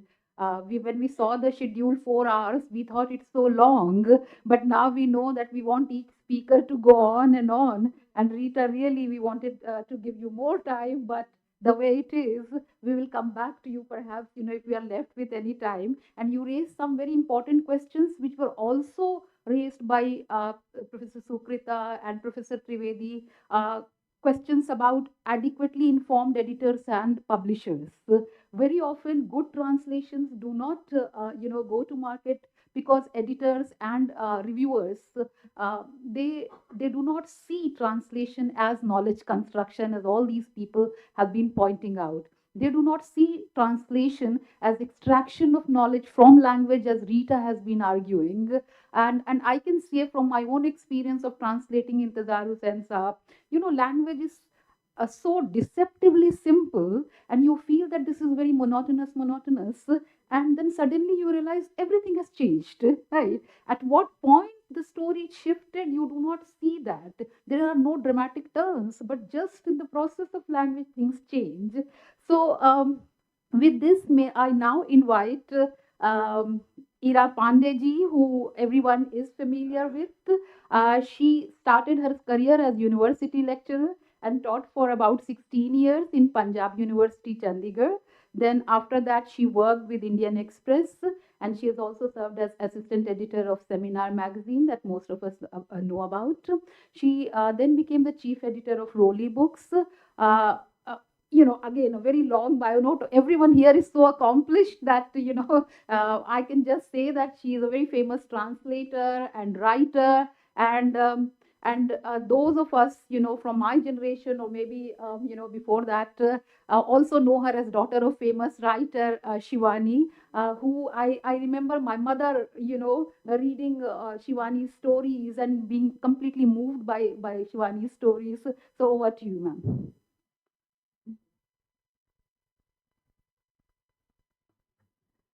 Um, I have to live down two pasts. One is daughter of Shivani, sister of Mrinal, and the other is neighbor of Rita Kothari.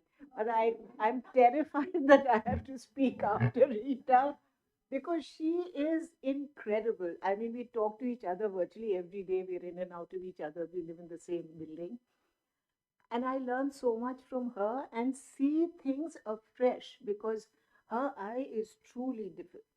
She has a terrific gift for asking you the kind of questions that you are afraid you've never asked yourself.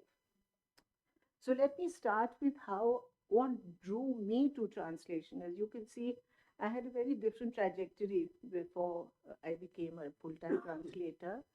Um, It is, I think, something to do with the fact that I was too terrified of writing or speaking in a Hindi which was not my mother's Hindi or Mrinal's Hindi or my aunt, who was a great scholar of Sanskrit and Pali and whatever. I was terrified of entering any space which was already occupied and colonized by that lot. So years ago, when I was in seminar, we were doing a special issue on Kashmir, and it was a very heavy-duty, analytic, historical, political, blah blah. And I thought it needed a little bit of loosening up. So I thought, why not include a short story, which will focus all these things in different idiom.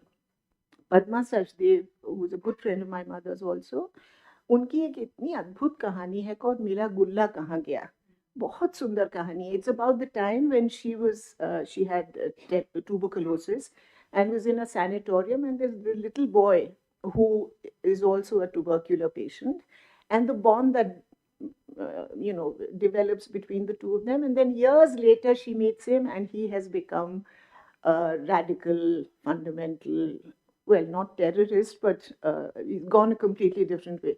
बहुत सुंदर कहानी है, and it traces in a different way what other writers have been saying, but brings out the whole emotional journey of that travel in a way which is instantly appealing. So I gave it to Padma ji to read, and she said, "बहुत अच्छा translate किया है तुमने." She had come to see my mother. So after she left, my mother said कि तुमने पद्मा की कहानी कर ली ट्रांसलेट, मेरी तो कभी कोई कहानी नहीं करी है. 9 महीने मैंने तुम्हें पेट में रखा था कि पद्मा ने. And I just never had the courage to translate my mother's stories, partly because I had outgrown that kind of narrative, romantic narrative कह लीजिए या जो भी. I thought ये अब नहीं चलेगा. After she died, I felt so ashamed कि मेरे पास उनकी सारी किताबें थी, because she used to always autograph the books and give it to each one of us. And there were many that I hadn't read, some of her really landmark novels and things. So I promised myself that I would read all the books that I had not read. And when I began reading them, I realized that in the process, she had documented her life from the age of 3 to the age of 80 when she died. And her memory is so sharp. The same characters appear in obituaries or in non-fiction, and then appear also in her fiction. And because I know the stories behind the stories, I started translating her short stories. मुझे हिम्मत नहीं हुई कि I should translate one of her novels. There was a natural progression which I could see. It was like a chronicle of her times, of those 80 years that she lived. And also, it was a kind of revealing of a self which she had hidden from all of us, even from herself. तो वो किताब, that was the first book that I wrote, and I just, it was largely translations of her work. And in between, I'd slipped in those stories which I remembered from the stories that she had told us. And it worked, but unfortunately 2006 was way beyond the time when translations are now beginning to become important from several other, as Sukrita has explained and Rita has explained and Harish has. उसके बाद मुझे चस्का लगा, I felt कि अच्छा मैं और करती हूँ. So I began translating those people whose voice was in my ear. That's what got me, because there's a voice which a translator has to understand and become one with before you can actually enter a text.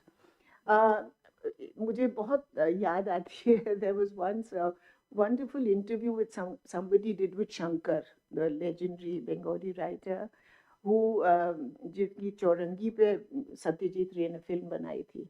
So somebody asked him कि आपने वो देखी सत्यजीत रे वाली film, and he said हाँ, not very enthusiastically. So he says, or what did you think of it? So Shankar took a long time. Then he said, देखो, जब तुम्हारी बेटी की शादी हो जाती है उसका गोत्र बदल जाता है, तो इसलिए I am not equipped to comment. I thought that was such a terrific way of distancing himself from what he. And he said तो फिर क्या मतलब सत्यजीत रे ने आपकी किताब को थोड़ा. He said देखो, दामाद चाहे कितना ही हरामी हो, publicly तुम कभी उसकी बुराई नहीं करोगे. And I've kept this as a kind of thing that, एक तो गोत्र बदलता है.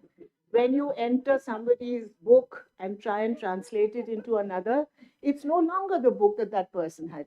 And unless you're able to capture that voice, you're not a fit translator. After I translated some more of my mother, then I said, अब बहुत हो गया. Manohar Shyam Joshi, who's another person with the same ancestry as we have of Kumauni and Hindi and English, and who was a phenomenal writer. अद्भुत लिखते थे वो. And I know, like many Hindi writers of that time, he felt कि अच्छा ठीक है, हिंदुस्तानी world में और टेलीविजन में हम लोग बुनियाद इत्यादि में बहुत उनको मिला. But he wanted acceptance in the big boys club of the English writers. So उनकी एक किताब है हरिया हरक्यूलिस की कहानी. And he told my husband, he said, तुम क्यों नहीं करते हो उसको translate? My husband, being the lazy man, started with about a paragraph and then gave up. So he met me later. He said, वो तो कर नहीं रहा है, तुम क्यों नहीं कर लेती हो? I said, वो अमित ने कहा है वो करेंगे. Let's see when he does it. I'll do Tata Professor. And he kept saying, दिखा तो दे एक बार. And I never had the courage to show it to him because I felt I hadn't ironed out all the rough edges of that thing. Beharhal, poor man, he passed away. And when I did Tata Professor, it was, something that it was a homage to him, just as my translation of my mother's work had been a homage to her. But it was also a particularly difficult idiom to enter because he was a, क्या बताएं, he could speak I don't know how many languages and intonations. So Barelvi Hindi भी वो लिखते हैं, लखनवी हिंदी भी लिखते हैं, बम्बैया हिंदी भी लिखते हैं, Punjabi Hindi which he wrote in Bunyad and so on. He was a magician whose ear was just perfect. And Tata Professor, the person who's the center of the book, is a funny called Kashti Vallabh Pant is his name. Kashti Vallabh is such a typically Kumauni kind of name. And the image that you get of a Kashti Vallabh is Kashti Vallabh, Beharhal, wo kitab jab maine kari, and I was so delighted that it was nicely reviewed. It got me many awards and so on. Before I had not signed any contract with him, and Joshi ji passed away before. So I gave it to Bhagwati Di, his wife, who's herself a very learned person and teaches Hindi and taught Hindi for a long time. I told her, I said, मैंने ये कर तो दी है, आप please इसको देख लीजिए. And then there was silence. बहुत दिनों तक उनका कोई जवाब नहीं आया. I said, मारे गए, इतनी मेहनत से मैंने ये किया and it's not going to. Finally, after 2-3 months, she rang me up and she was crying and she said, Ira मैं भूल भी गई थी कि ये जोशी जी ने कब लिखी थी किताब. और इतना मुझे अच्छा लगा ये पढ़ के, लगा ही नहीं कि ये उनकी हिंदी किताब का अनुवाद है. So that got done. And she said, अच्छा अब उनका Kasap, which is his landmark novel, and it is so difficult. Kasap is a word which is quintessentially Kumauni. Kasap is kya malum, you sort of shrug your shoulders. And how do I translate a body language into Kasap? It's not what, so what? It's not that. I mean, there's a kind of kya bataya, synesthesia to the whole world, word, which I was unable to. And that book is dedicated by him to her, to Bhagwati Devi.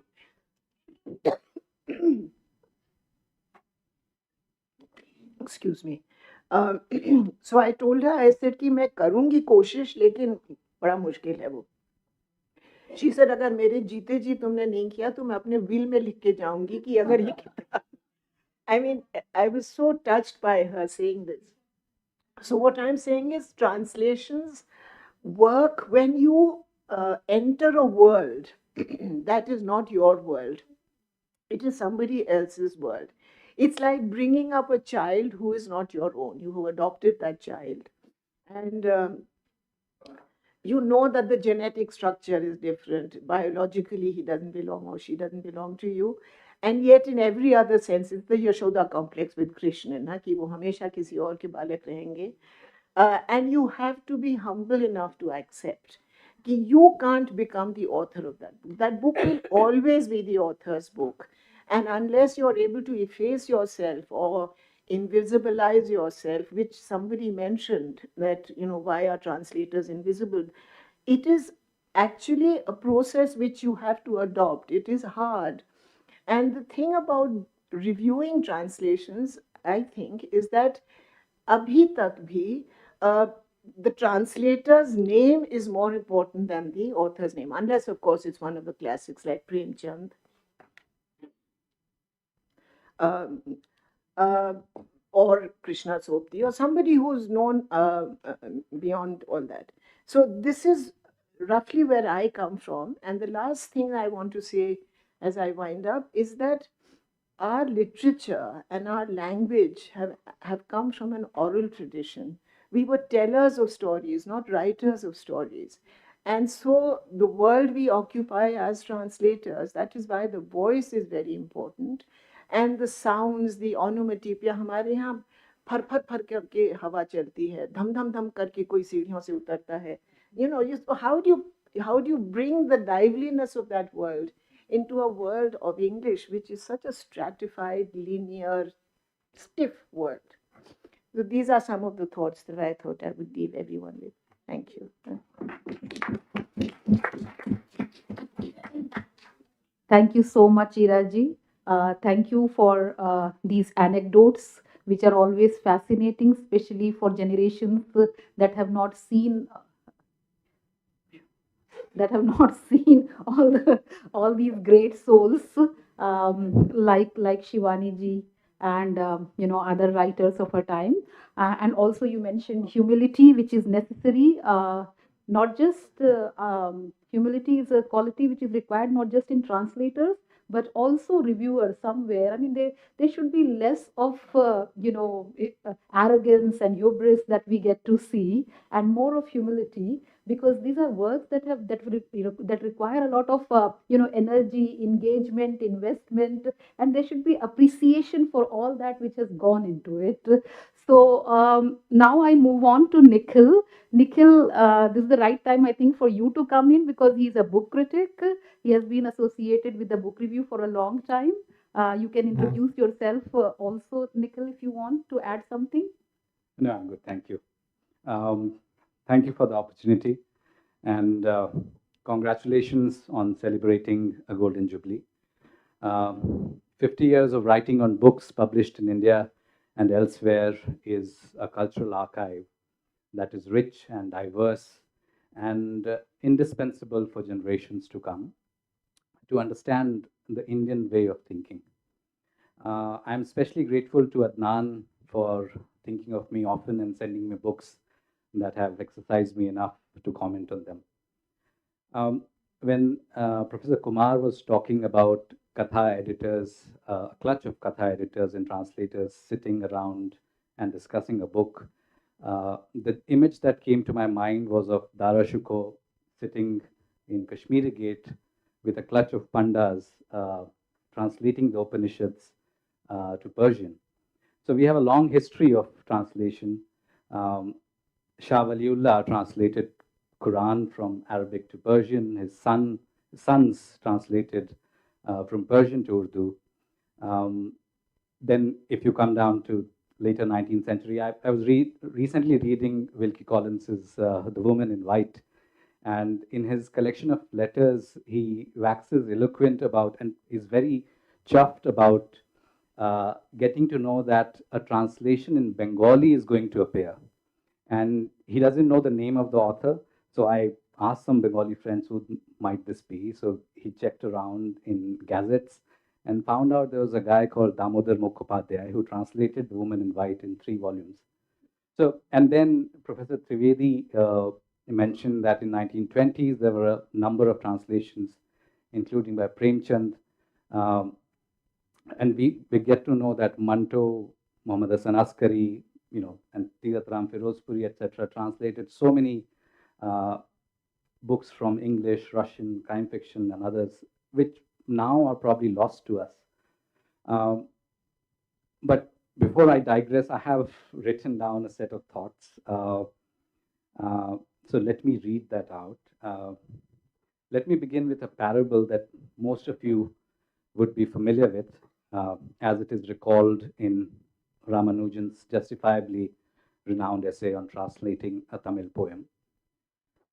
A Chinese emperor ordered a tunnel to be bored through a great mountain.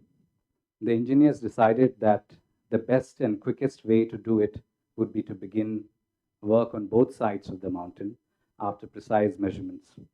If the measurements are precise enough, the 2 tunnels will meet in the middle, making a single one. But what happens if they don't meet? Asked the emperor.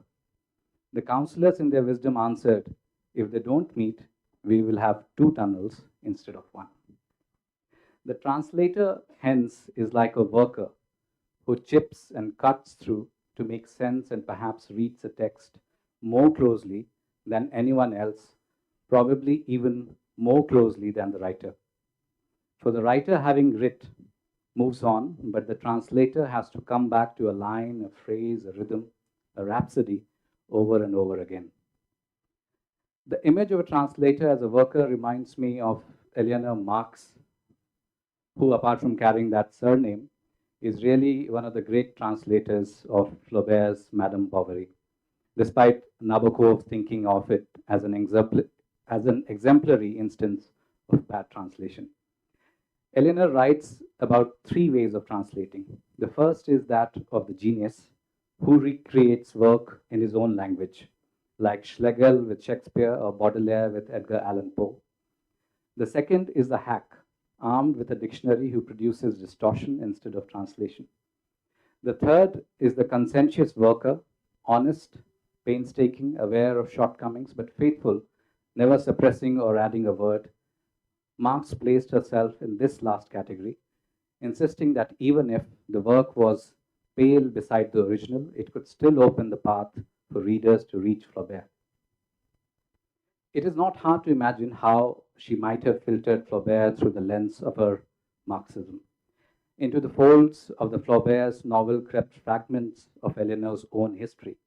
She was drawn to what she felt was the radical posture of the book, its exposure of the suffocating hypocrisies of bourgeois marriage and mercantile ideals. After all, Madame Bovary had been prosecuted for obscenity under Napoleon III. To Eleanor, this was not merely a scandal about adultery, it was a political attempt to silence an artist who had laid bare the corruption of the Second Empire. So when she spoke of being conscientious translator, she meant something more than style. She meant a programmatic set, a moral, political intention. She approached Flaubert almost entirely via context, via what she felt to be a shared sphere of radical critique. One could even say she was producing a feminist translation of distinctively male text. This is also to say that translations are never neutral. They are interpretive acts carrying across not just words, but also worldviews. Ramanujan, of course, would have disagreed with her. For him, translations should be free. He argued only a poet could translate another poem. That translation was reenactment, not transcription. A translation, he believed, a translator, he believed, is an artist on oath, bound by double, even multiple allegiances. He must be true to the original, yet also to his own language. He must serve both poetry and scholarship without letting either win entirely. In those very compromises, Ramanujan suggested lies a different kind of fidelity, one that hints at what cannot be conveyed. This is also what makes reviewing translations such a delicate and demanding art. To do justice, the reviewer cannot be submerged in only one language's tradition. They must listen to the resonances between worlds, remain alert to the places where language resists being carried across, and notice the tensions between author and translator. A translation is not simply a version, it is also an interpretation, sometimes even an argument with the original. The dilemmas of translation then are never simply technical, they are moral and aesthetic choices between loyalty and betrayal, freedom and faithfulness, reflection and refraction. Ramanujan once offered another image. Translations are both mirrors and windows. Mirrors because they show us our own faces in another language, windows because they open onto worlds we might otherwise never see. And it is in navigating this fragile threshold that both translator and reviewer find their most serious and most exhilarating work. The great challenge of writing in English or any language about a world that does not occur in that language is mitigating the inevitable loss of inwardness. How much interiority can be carried across? What is sacrificed in exchange for intelligibility? Every translation then is a negotiation. One of the defining marks of modernity, and especially colonial modernity, was the way translation was recast as an instrument of power. In pre-modern South Asia, translation was often allied to dialogue, commerce, diplomacy. It allowed cultures to speak. Across boundaries without erasing difference. At places like Fort William, translation became a means of producing governable subjects.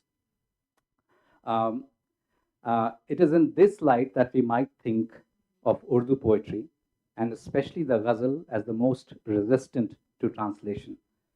All poetry resists being carried across, but the ghazal makes that resistance even harder. Its meanings are layered, shifting, often deliberately contradictory and ambivalent.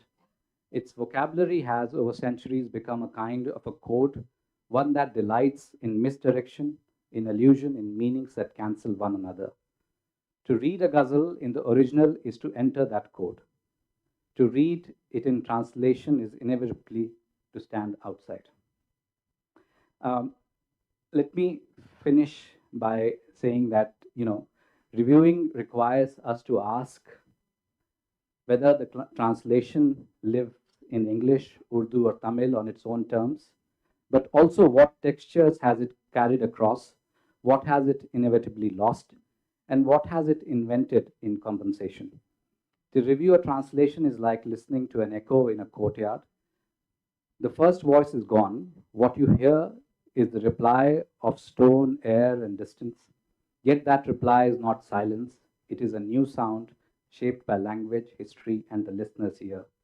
To attend to it with care, to describe both its clarity and its distortion, is the critic's task. Thank you. Thank you so much, Nikhil, for this beautifully written piece. We all enjoyed listening to you, and also for pointing out the fact that translation requires engagement, and it brings up different sounds. It addresses to different sounds while retaining the emotions. So translator's job therefore is a difficult and challenging job. Now I invite Ranjana Kaul Dr. Ranjana Kaul is an academic. She taught in Delhi University, but more than that, she is a very impressive translator. She has translated some very significant books from Hindi, especially the Chandrakanta book that you have translated.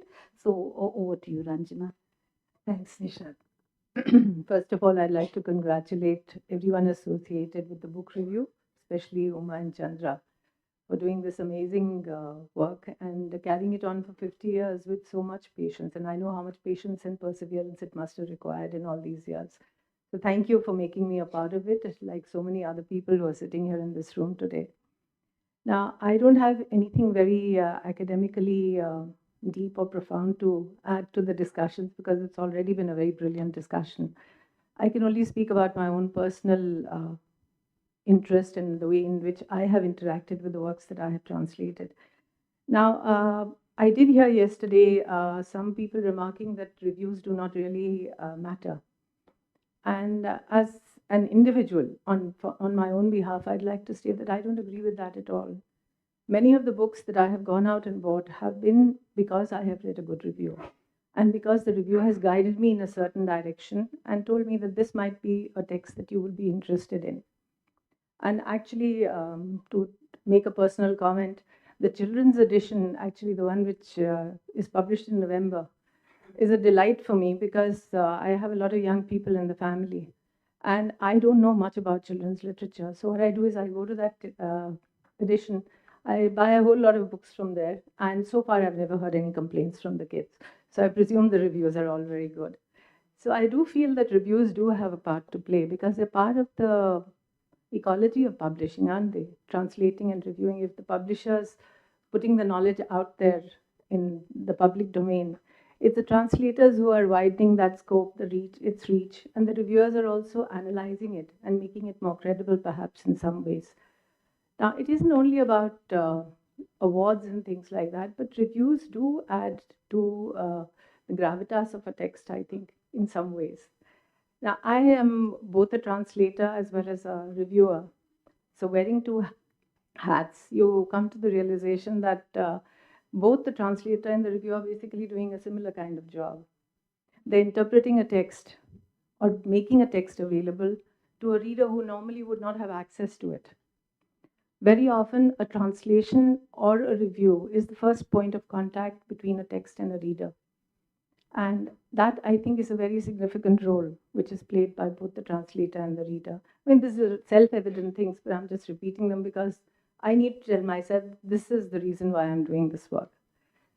Now, as far as translation is concerned, I would agree with Ira that a translation should read well. It should be alive. It should be fluent in its own way.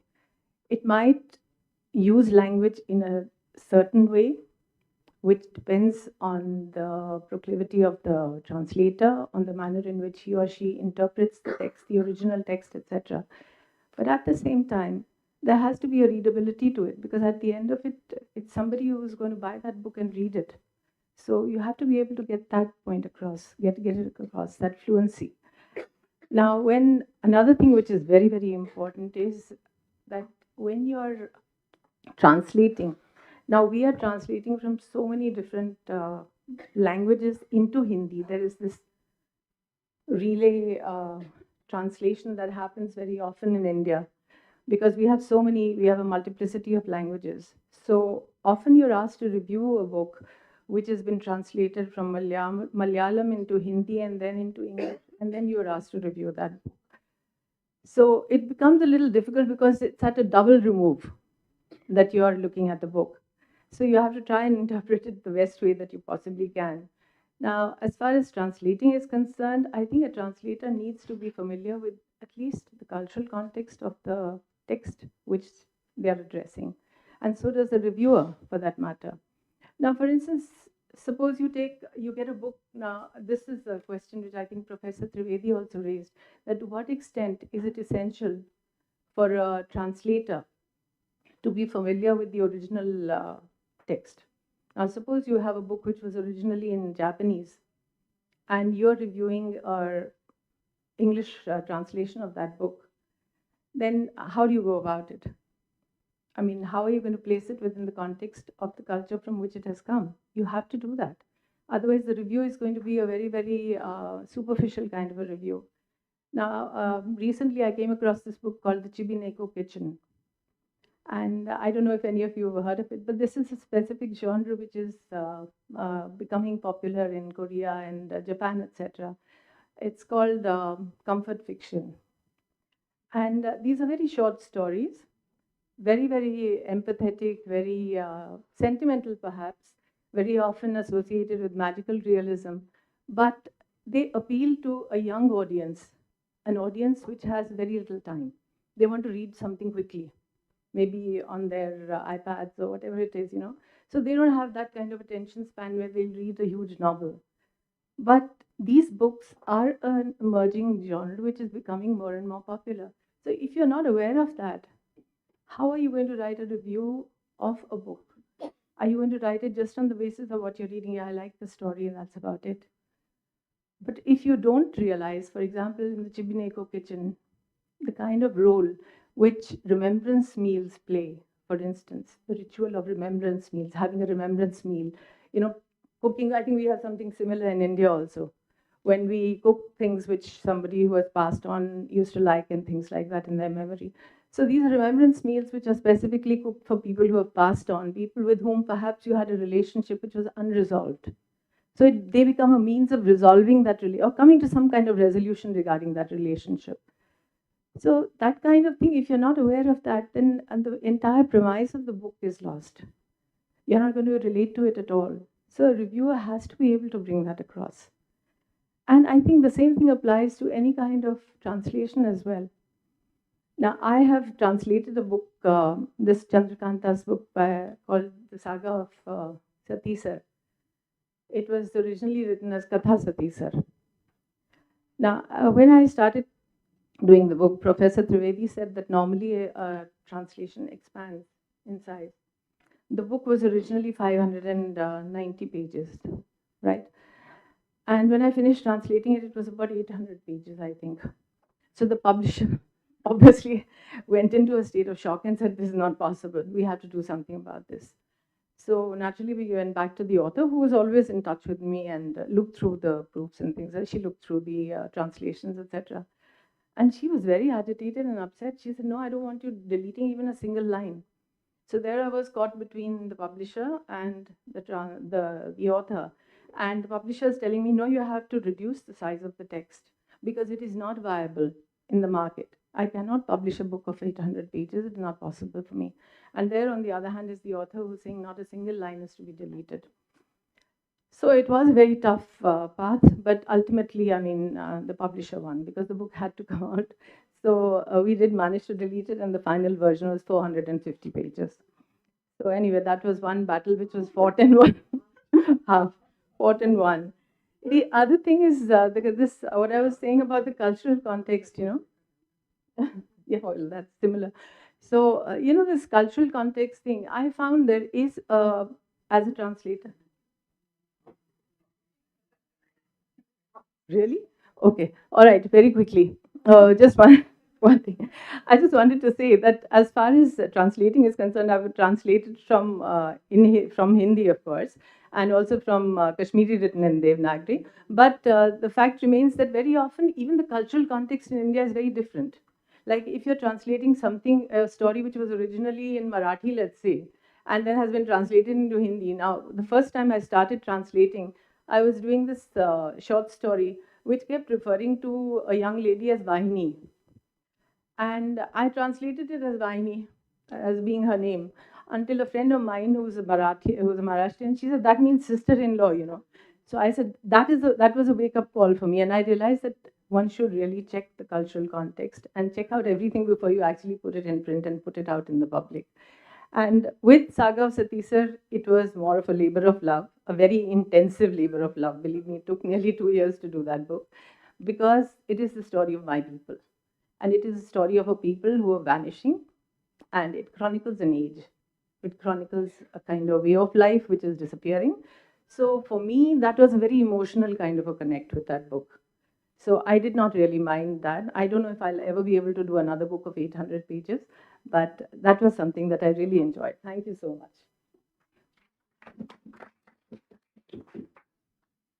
Thank you so much, Ranjana, and I'm really sorry that I have to do this unpleasant task of, because I really want to keep some time for Q&A. Like yesterday, we were not left with any time for Q&A. So today is the last day, and therefore, and there are many people who want to, come in. So the last speaker of the session and also for this two-day roundtable is Dr. Rakhshanda Jalil. Everyone knows about her, is familiar with her. She's an award-winning translator, writer, literary historian, and even before you have finished reading her one book, another comes out. And I think already two books, Basti and Darbar, and one more. Rakshanda, yeah. Which one is the latest? Is which? Yeah, whose Urdu is it? Is it? Yeah. So over to you, Rakshanda. Yeah. Thank you, Nishat. Thank you, Chandraji, for inviting me. It's very good to be part of this biradri of writers, translators, reviewers. I'm going to interpret the title of this session very, very literally. So I'm going to talk, I will not talk about my life or work as a translator at all. I will only talk about publishing book reviews and writing book reviews. So I will talk about those who commission book reviews and those who write those book reviews. जैसे कुछ लोगों का सफ़र लिखने में शुरू होता है या हुआ करता था एक ज़माने में by writing letters to the editor. आपको याद होगा, that used to be a stepping stone to a career in writing. Mine actually started with writing book reviews. So long before I had written or published anything, long before I had translated anything, I began writing reviews. In fact, I was enlisted as a book reviewer by Hassan Surur, right here at the ISC where I used to work. Hassan Surur was a political journalist, but back in the day when there was a 16-page literary review of The Hindu, I'm talking of the late 80s, it was 16 pages and it used to come twice a month. And it was great, very cool to be published in the Hindu's literary review. And he met me here at the ISC and said, "Aap hamare liye likhiye." And I must have been 26, 27 and blithe about it. And of course, that's how I tasted blood and began to write rather relentlessly for the Hindu. But those years were actually the nicest when it comes to reviewing books. I hadn't been boxed and labeled as an Urdu wali. I hadn't been boxed and labeled as this person who writes, who translates. So I was given all kinds of books. And I think there are lessons to be learned here. Those of you here who commission reviews, I think it's a form of laziness, really, to put people in silos. There's a book in Marathi, oh, give it to so and so because so and so translates from Marathi. There's an Urdu book, oh, give it to Rakhshanda, she writes. I think that's wrong and bad in very many ways. Somebody here talked of, Prasun, I think, talked of over enthusiasm of book reviewers. I will go so far as to say that it's not just over enthusiasm, there is also bias and baggage. If I am given a book by a new translation of Intezar Hussain, because I have read so much Intezar Hussain, because I myself have translated so much Intezar Hussain, I will read it possibly more critically. Here, if you allow me a very short digression, there are book reviews and there are book reviews. There are those blurb-like things that those spice jet sort of magazines carry, all of 100 words. There are the 700 word reviews that a Hindu might carry today. There are those 1,000 and 1,200 word reviews that a book review might carry. There'll be the very nice, very comprehensive, very academic book review essays that a Nikhil might write or that the EPW used to carry. So there are book reviews and book reviews. What kind of review are we talking about? So this over-enthusiasm business is a peril of book reviewers. I would caution those who are in the business of commissioning book reviews to not to think out of that box. If it's an Urdu book, do not give it to an Urdu person. The other thing is, Nishat, I think you talked of peer reviews. I think peer reviews are very, very useful in the pre-publication stage. Not post publication, because post publication it will come with bias, it will come with prejudice. I think publishers, I see some sitting here, I think you need to be maybe more rigorous with the pre publication peer review. By all means, give me an Intezar Hussain to review before you sign it on, because I will bring all my biases, all my critical reading, all of that into it, and maybe I'll be better placed than others to tell you what are the flaws, what are the things that need to be fixed, what is an absolute bloomer, so on and so forth. But I don't think a book review necessarily must start from a place of criticism. Let me give you an example. Back in the days when I hadn't been boxed and labeled, I remember this very, very clearly. I was sent a book by M.T. Vasudevan Nair, translated by Gita, who I think is one of his more faithful voices. Somebody talked of voice for a translator. Yes, the voice is important, and I think Gita has the voice. Back then, I hadn't read much of Nair. That was the first book I read for the purpose of review. And I thoroughly enjoyed reading it. I came with no context, I came with no baggage. So, this business of having domain knowledge for a book review, I'm not entirely convinced by that.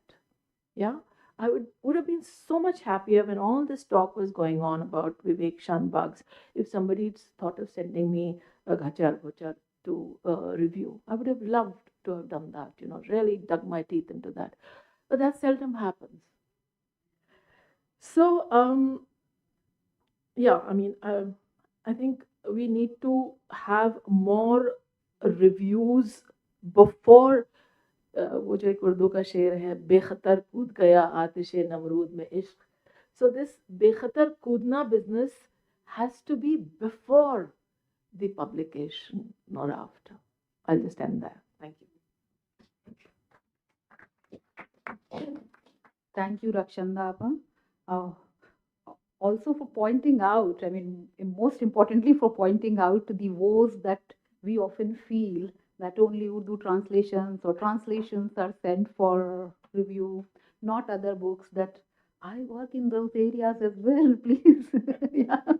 I've often said this to Adnan, I've often said this to Miss Chari. So, yeah, it is, when you're boxed, it's not nice. But then at the same time, you have to be working in the area. I mean, the review editor has to be conscious of the fact that you have some experience in the area, you work in the area, and therefore you are equipped to review a book in that field. So that aspect is important. So with this, we come to the end of the presentations and panelists' presentations and speakers. Now we open the session to question and answer, and I will take questions and comments, all of them together, and then our panelists, I'll request them to comment and respond to those questions. Is that fine with everyone? I request all the, speakers or people who have questions to be as short as possible. Over to you first.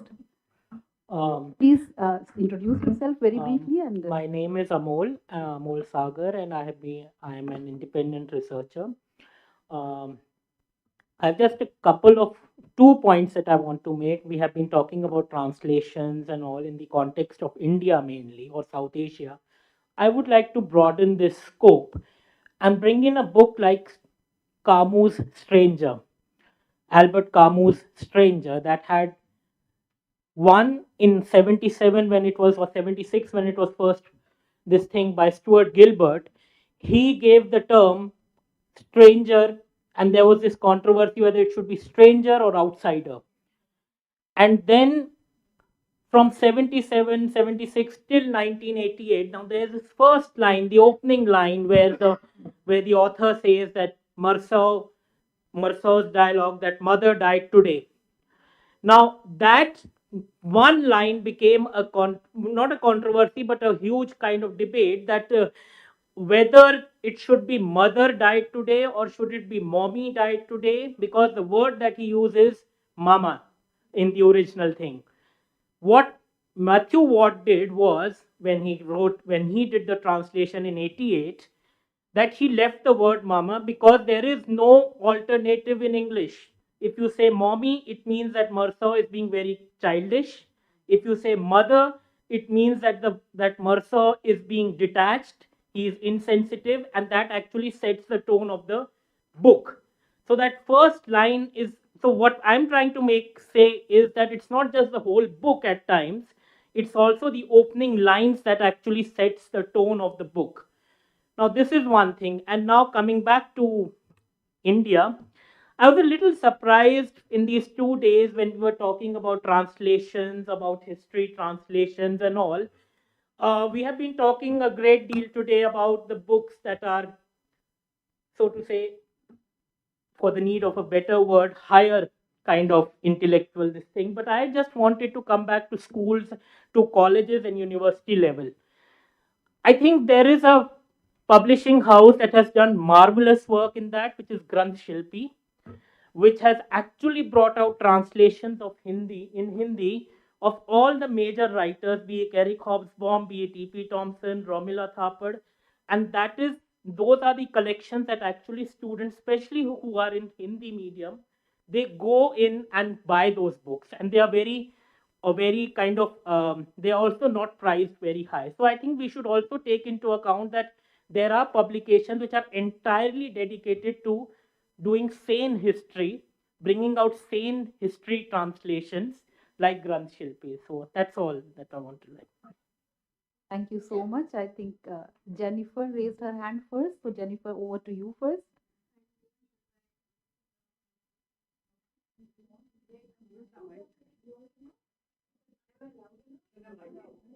Take the mic.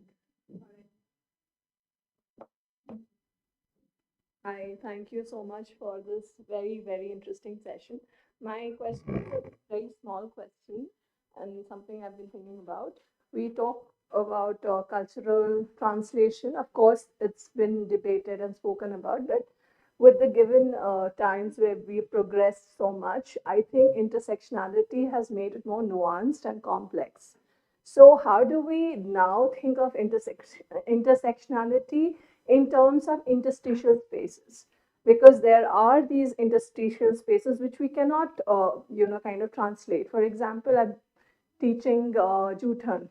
So, even in translation, the name of the book is Juthan because Juthan is a cultural context, as well as there is this first generation, second generation response of a Dalit person when you're reading and when you're writing and so forth. So when I also think from a psychoanalytical perspective, there is this space which cannot be translated or should not be translated, perhaps. Like you spoke of Vahini, or Re in that other talk. So my simple question is that do we translate and how do we translate these feminine and undefined spaces which are in between words? Thank you, Jennifer. Now over to you. Yeah. Please introduce yourself. Yeah, so I'm Namita Ranganathan and I teach in Delhi University. I teach in the Department of Education. So I want to put a question to all of you because I heard many of you, and they were also very intellectually inspiring interludes which you all shared. So a lot of our students want to pick up translated literature even for their doctoral work. All right. So, for example, if somebody wants to look at the representation of gender and identity in Tamil Dalit writers of a certain period, and that person is not fully conversant, is Tamil speaking but not conversant with reading Tamil, for example. I really want to know from you how ethical, how authentic would those translations be, say by Bama and others, writings by such people, to be used as primary sources for building up his or her whole argument and analysis. Yeah, that's my question. Sorry, yeah, over to you. Please switch on.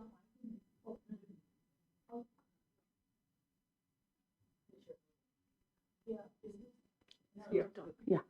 So, So my name is Nabanipa Bhattacharjee and I teach sociology in Delhi University. So just a couple of observations, points, not really directed at anyone in particular. The first is about the monolingual thing that Professor Trivedi spoke about. Uh, whether a person who is a bilingual or a monolingual, whoever reads it or stuff like that. So, taking the context in this generation, bilingual, I mean that there are young people who just speak the language, but who are unable to read. So, for example, a Bengali book. I'm a Bengali, so I see my young nephews and nieces. They can just speak, but they cannot read. So they too read it in English, and they want it. So it actually really does not matter. It's just that it has to come in a language which is just spoken, because most of them are unable to read. The second point is about translation and politics. I think this is absolutely critical, and maybe because I'm trained in sociology, so I approach it from that perspective. So I think it's why translate, and there's so much of pressure on translation. So in Delhi University, exactly, and he also mentioned the whole textbook thing. So we did take it up, at the Delhi School of Economics. There was a project led by Satish Deshpande and others. Some of you may know. And I have students in class who ask for books every day, and there are no books. And then there is a hierarchy immediately created in the class. Those kids who would want translated books and those who wouldn't want.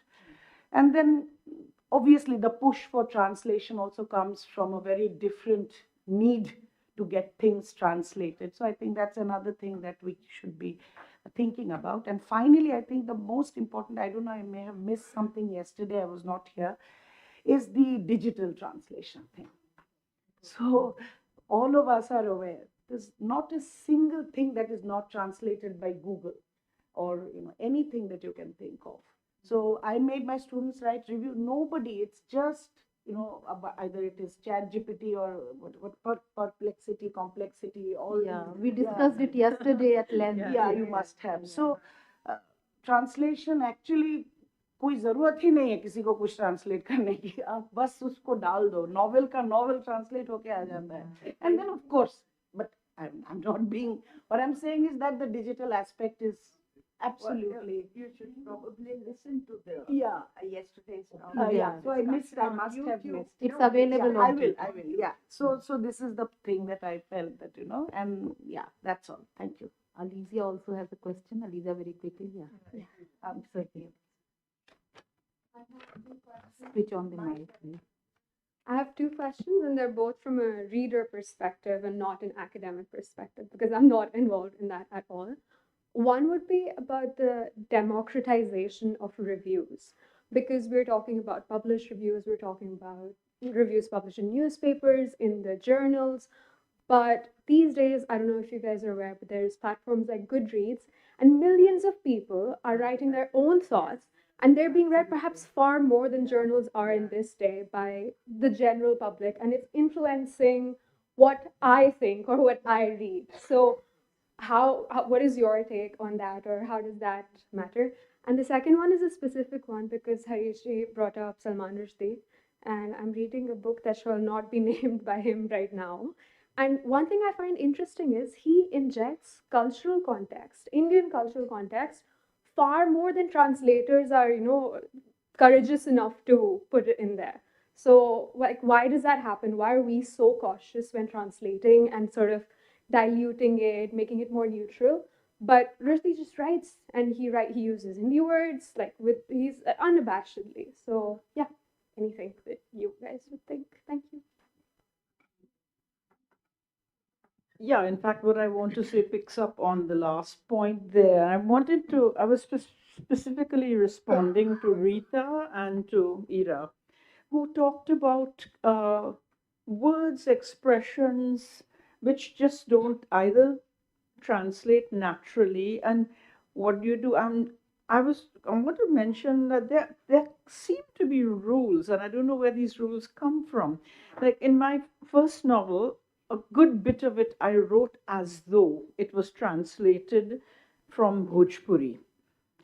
You know, a part of it, the book actually was translated from Bhojpuri, one third, but another third I wrote as though it were. And so I just wrote very naturally, it went very smoothly. I submitted the text, and my editor was shocked. No, you can't do this.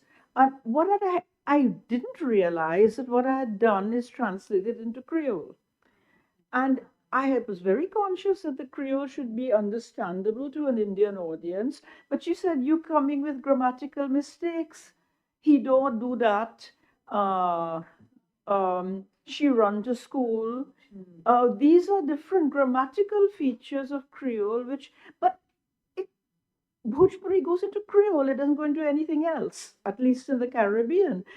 And she said, "No, you have to invent a form of colloquial English which captures that you're not writing it in English, not thinking it in English, but it can't be Creole." So I was very surprised. She allowed the Creole in inverted commas when it came in the book, but not in the narration.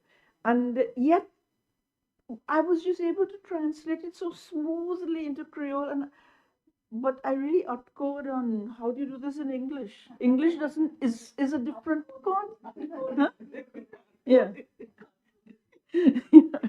Okay. May I answer Peggy, please? Because it's fresh in my head. I forget otherwise. English is a particularly cussed language to translate into. So join the club. First of all, you have in Hindi and in most Indian languages, you have three ways of addressing: tum, tu, or aap. And your language and the rhythm of your speech differs in each. Even in a kind of sub language like Kumaune, you know who the two characters are by the simple forms of address. And it's endemic all over the subcontinent. I think this happens. English is only you, and and it has such a strict margin around that person that you cannot, as you say in Creole, in Bhojpuri. The other is gender, particularly in Bhojpuri and a lot of the Eastern UP dialects. As you point out in your book that you've just written, that brilliant book of yours, there is a problem with the use of gender and the use of the address to the person that you're making in. You have to just do Bharatnatyam on a tightrope and get there somehow. And that's the only answer I can think of. Very good. Yeah, that was good. I mean, आप से फिर तुम हुए और तो फिर तुम का उन्वा हो गए. How does one translate this? Yeah. So now. Aap can be your good self. Yeah. So I will go to I'll go to Miniji, 5 minutes, and then 5 minutes to Harish ji to respond, and after that we will close the session. Nishat, I would need 2 minutes. Okay, you. It won't take So 5. maybe 3 minutes each, please. Just 1 or 2 points. I noticed we didn't discuss Dalit literature at all. That the kind of writing of Rita, yes, but only Gujarati. I mean, South is almost untouched in this discussion. And multiple, if you talk about multiple translations, there's a Kural, there's Silapadikaram, so many of the southern texts that have been translated over and over again, almost in every generation. But talking about language and the kind of English that we've been using, the kind of Babu English is what we started off with, because Englishmen were the first translators of our languages, though they worked with local, whose names have been erased completely.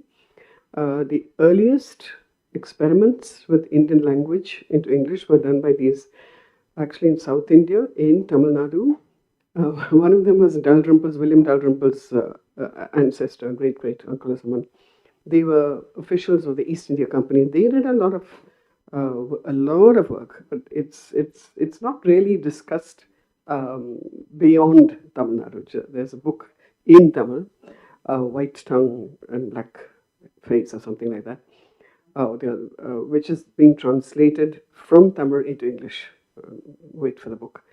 C.T. Indra has also translated Colonial Authority, again, a research work about early Tamil work, translations made by Englishmen. I just want to say that we inherited this sort of Babu English through English literature departments, and for a long time people thought that only academics could translate.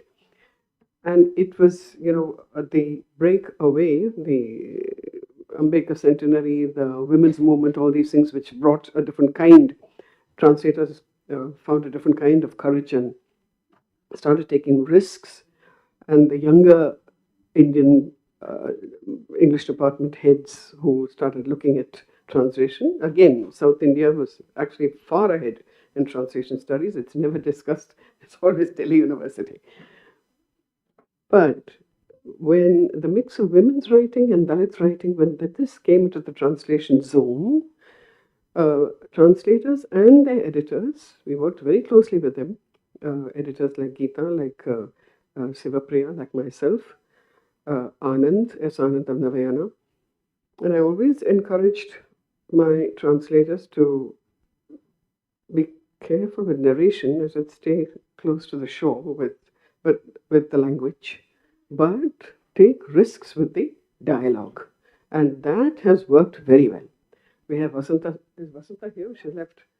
Vasanta Surya here, who's translated Dalit writers. Chaudharaman, Imayam, who's now very, very well known. And his very first work, okay, I'll stop with that because I don't want to go on. Yet please wait for that translation. Sedel, OUP is going to bring it out. Is Prasun here? Prasun, OUP has reopened its translation wing for just Tamil, linking up with the Tamil TNTB. Yes. So, yes, I just want to say this about the way, and I think English is flexible enough. I mean, it is the glorious bastard language of the world. It's taken words from everywhere. So I'm using it in a very valuable sense. Why not? Nothing's that pure. So I think our translators have taken that leap and are working very hard to get these languages together. Yes, thank you. I know others have to speak, so I'll stop. Thank you. Thank you, Minnie. Thank you. I know you have to make a few more points about education. Just one more point. So we will... Just one more point.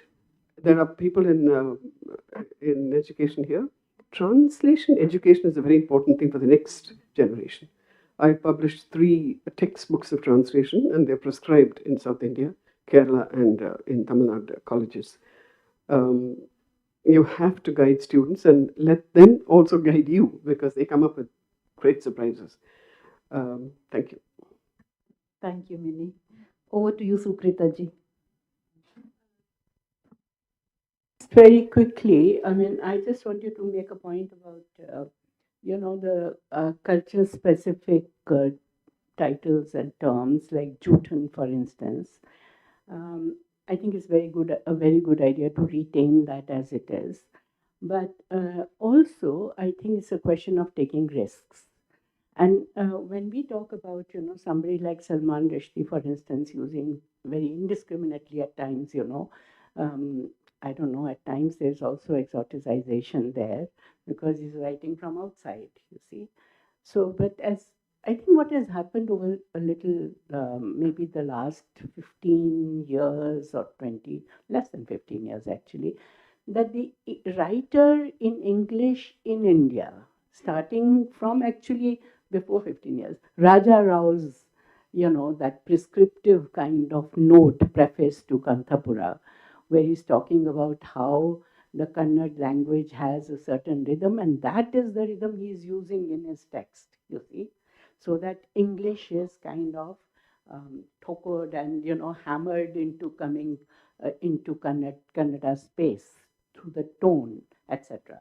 So I think that is one thing that we need to keep in mind, that it's not just vocabulary that does it, but also idiom, tone, लहजा जिसको बोलते हैं. I think we need to do that. And there are people now taking courage in translation to do that. Earlier, there wasn't that because there was a very anglicized approach to English language. So I think English language, the owning of English language has been happening more and more and more. And it's now one of the bhashas, we say, right? And so that's one point. And very quickly, one more point. That's all. Yeah, very quickly. That was about, Dalit texts being translated. You made that point. You know what I feel? That, at the time when Minnie was doing this fantastic work, and even now she continues to do fantastic work, but this was when she did those 100 novels into English, etc. And that was the period when Bama was translated into English. But if she were to be translated today, and if Lakshmi were to be there to do it, I'm sure it would be with a difference. Because at that time, it was very standardized English that was being used. But today, I think everybody is conscious that our readership doesn't have to be outside of India, So it's here, the readership is here. So there are those liberties that are being taken with the English language. And therefore, it's more readable and more authentic in that sense. Thank you. Thank you, Sukrita ji. Now, Professor Trivedi, for your comments, after which we will close.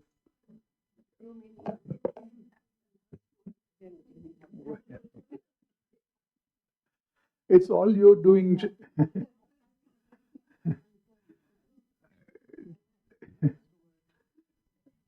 Chandra, you and Nishant have conspired to give me what you call the last word. I'd like it very much if after me you speak, Chandra, for a while. Exactly. That'll be only appropriate, I think. Well, I'll take up just two issues that have come up. The demand for translation, the need for translation, especially in classrooms, at the tertiary level, and the other question about how much language competence we have on either side of translation.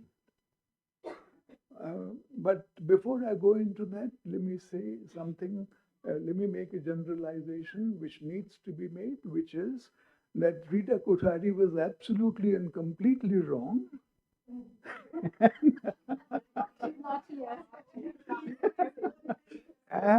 And even she realized it, because as she was leaving, she said to me, and Nishat overheard this, and Rita said to me, "Mujhe maaf kar dena."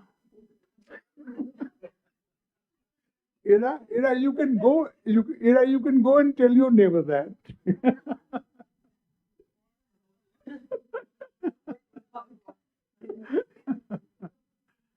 Yeah.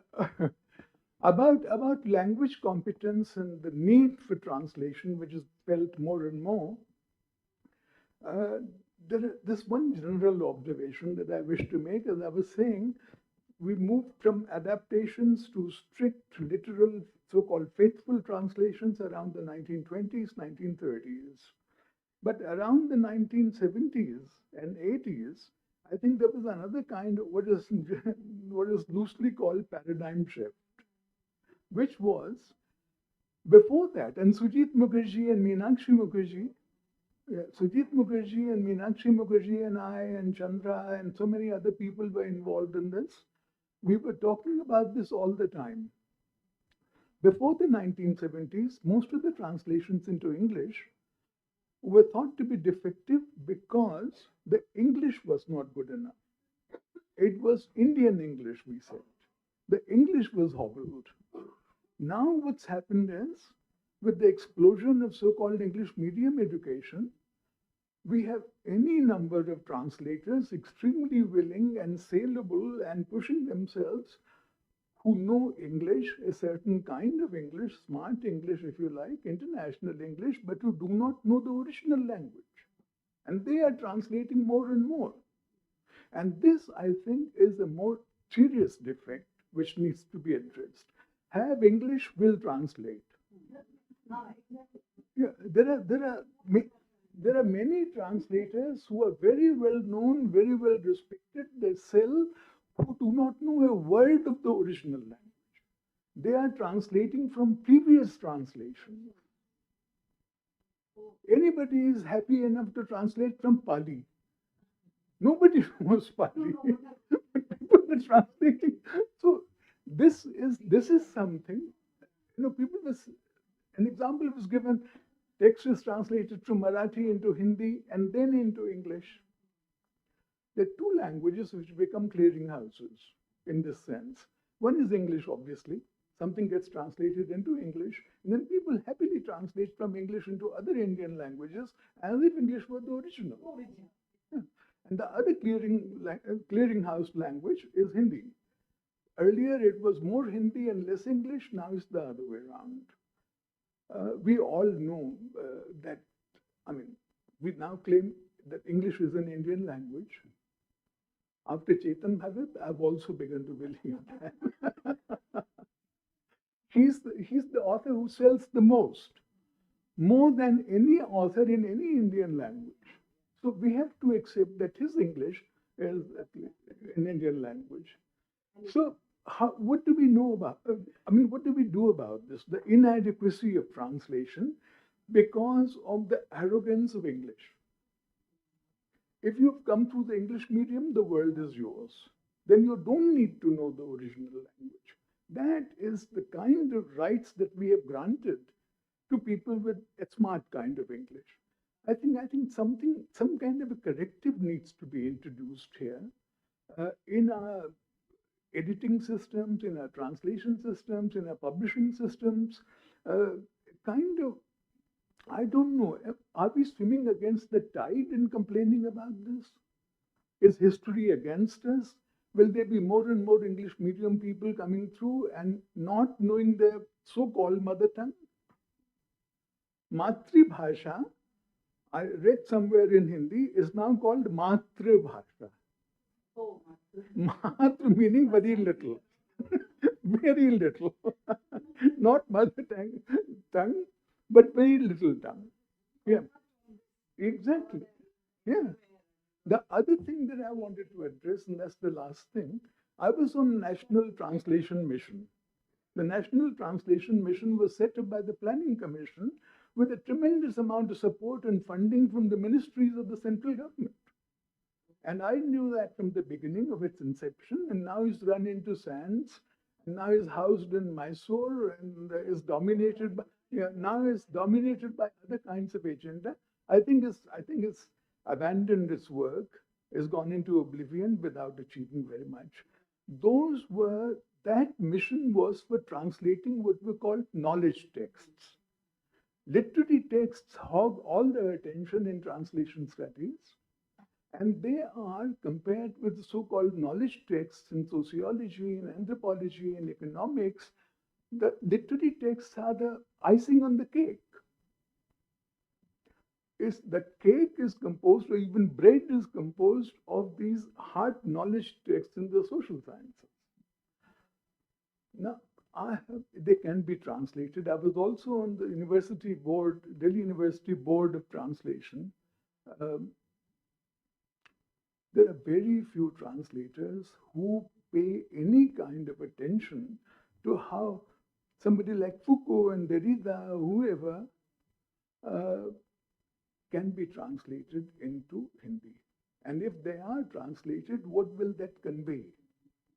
They come from a Western tradition of thinking and empiricism, their experience. If Foucault says something about sexuality on the basis of the Western archive, will the Western archive be at the same time translated into Hindi or Marathi when Foucault is translated? Otherwise, how will it make sense? Makshika sthane makshika. In the place of a fly, you replace another fly. Now, translations have a context not only in literature, but also in the social sciences, even more so. We need more work. We need not despair, but we need a concerted effort all together, all of us working together. Um, And it needs a political event in a classroom where she is, let me tell you, I'm trying to ignore Nishan, and therefore I have to ignore you. Thank you very much. Thank you so much, Professor Trivedi. That was lovely. And I think with that, we can come to the conclusion of these 2 day sessions. And before I go to Ms. Chari for the final comments, no final. I mean, Just some sharing. she needs to share some information. Yeah. It was really a fruitful session. Since morning 4 hours, we had long discussions, and every speaker, we wanted more to give more time to the speaker, as the points that were raised were fascinating, and I'm sure everyone wants to engage more with these points. But to be fair to Rita never supported linguistic incompetence or language incompetence. She was not talking about it. So, Professor Trivedi, I beg to differ. Then, yeah, uh, you know, this is the problem of translation probably. And also in a multilingual country like India, we need to think of translation differently from the way it has been conceived of in the West. Because here, we talk about translation from sister languages. So if you translate from Bangla to Oriya, it will be a lot easier than directly translating from Bangla to English. So we have to think of translation scenario in Indian context, with the with the awareness of our multilinguality, our multicultural domain within which all translators, Indian translators, work. And secondly, we should not forget that translations are exercises in knowledge construction, as Rita pointed out, as others have also pointed out. So all translators are trying to contribute to that knowledge building. While the text is there, they are coming from a different language with the knowledge, baggage of different language, and therefore there is an interaction, and we need to be attentive to that. So with these words, I pass the mic to Miss Chari Chandradi. Yeah. Yeah, over to you for your final comments. Thank you, everyone, for your patience. It was really, really entertaining as well as insightful. Thank you. Thanks to all the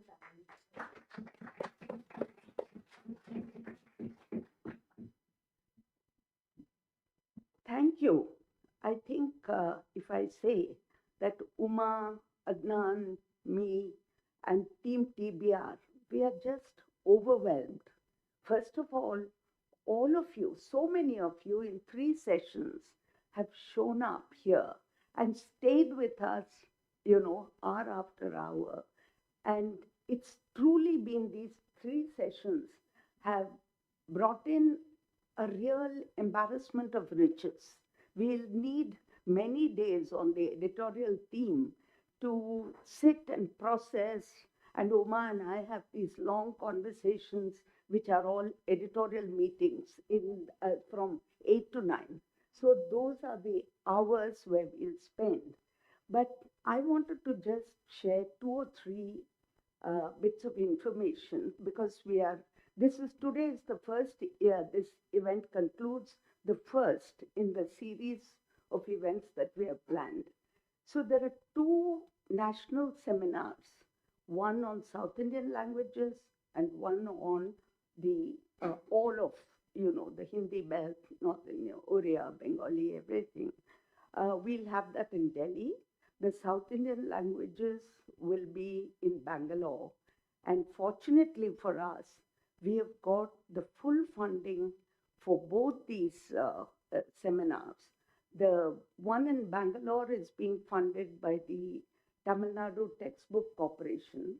Thanks to Minnie here, she has been a wonderful supporter as far as our venture into just celebrating. We thought this is something we have to celebrate because the next 50 years will belong to the younger, Adnan and his team.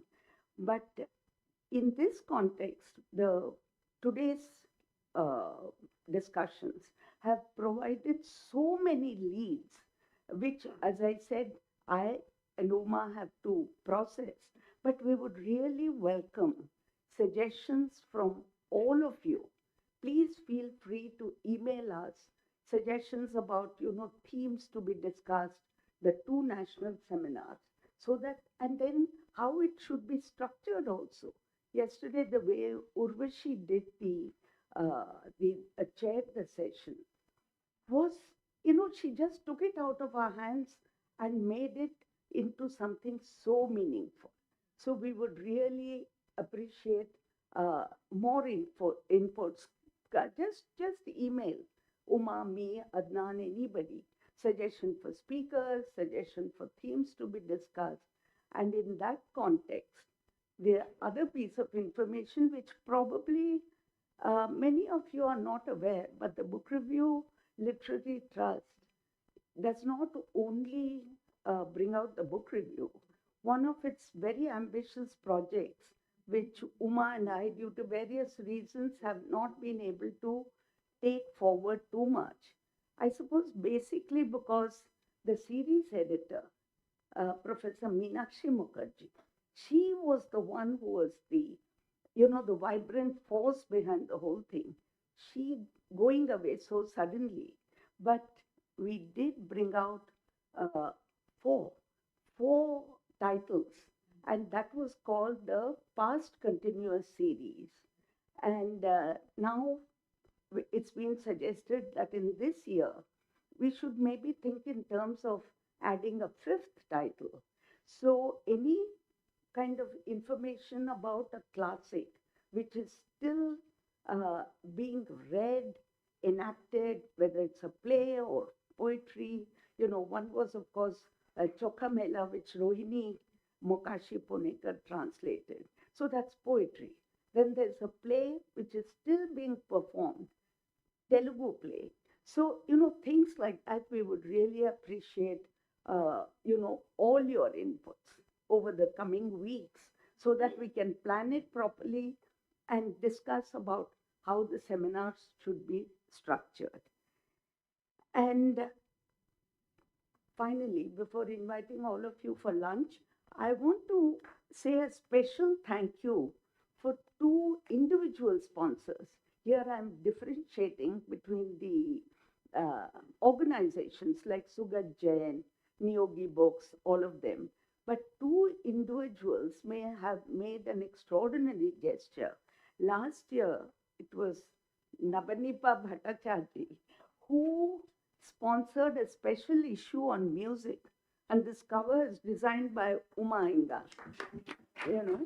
So she did it in memory of her mother, who was a great a lover of music, right? And she also learned music, and so thank you. And this is regarded. It was put together by Partho Datta, but completely managed by, because I became very ill at that point, Uma was totally in charge, and this is regarded as a collector's item. If any of you wants to read it, please email me. I'll send a PDF or the hard copy. And this is the second one, Tulsi Badrinath, again, another individual who has sponsored an issue. She did it out of the blue. We were looking for sponsors for the Independence Day special issue. She has done it in memory of her parents. Her father was a very good friend of ours and an author, scholar, and a civil servant.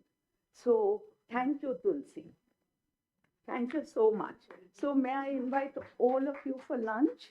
And we all look forward to more emails and conversations, including Professor Sahab here. So thank you so much.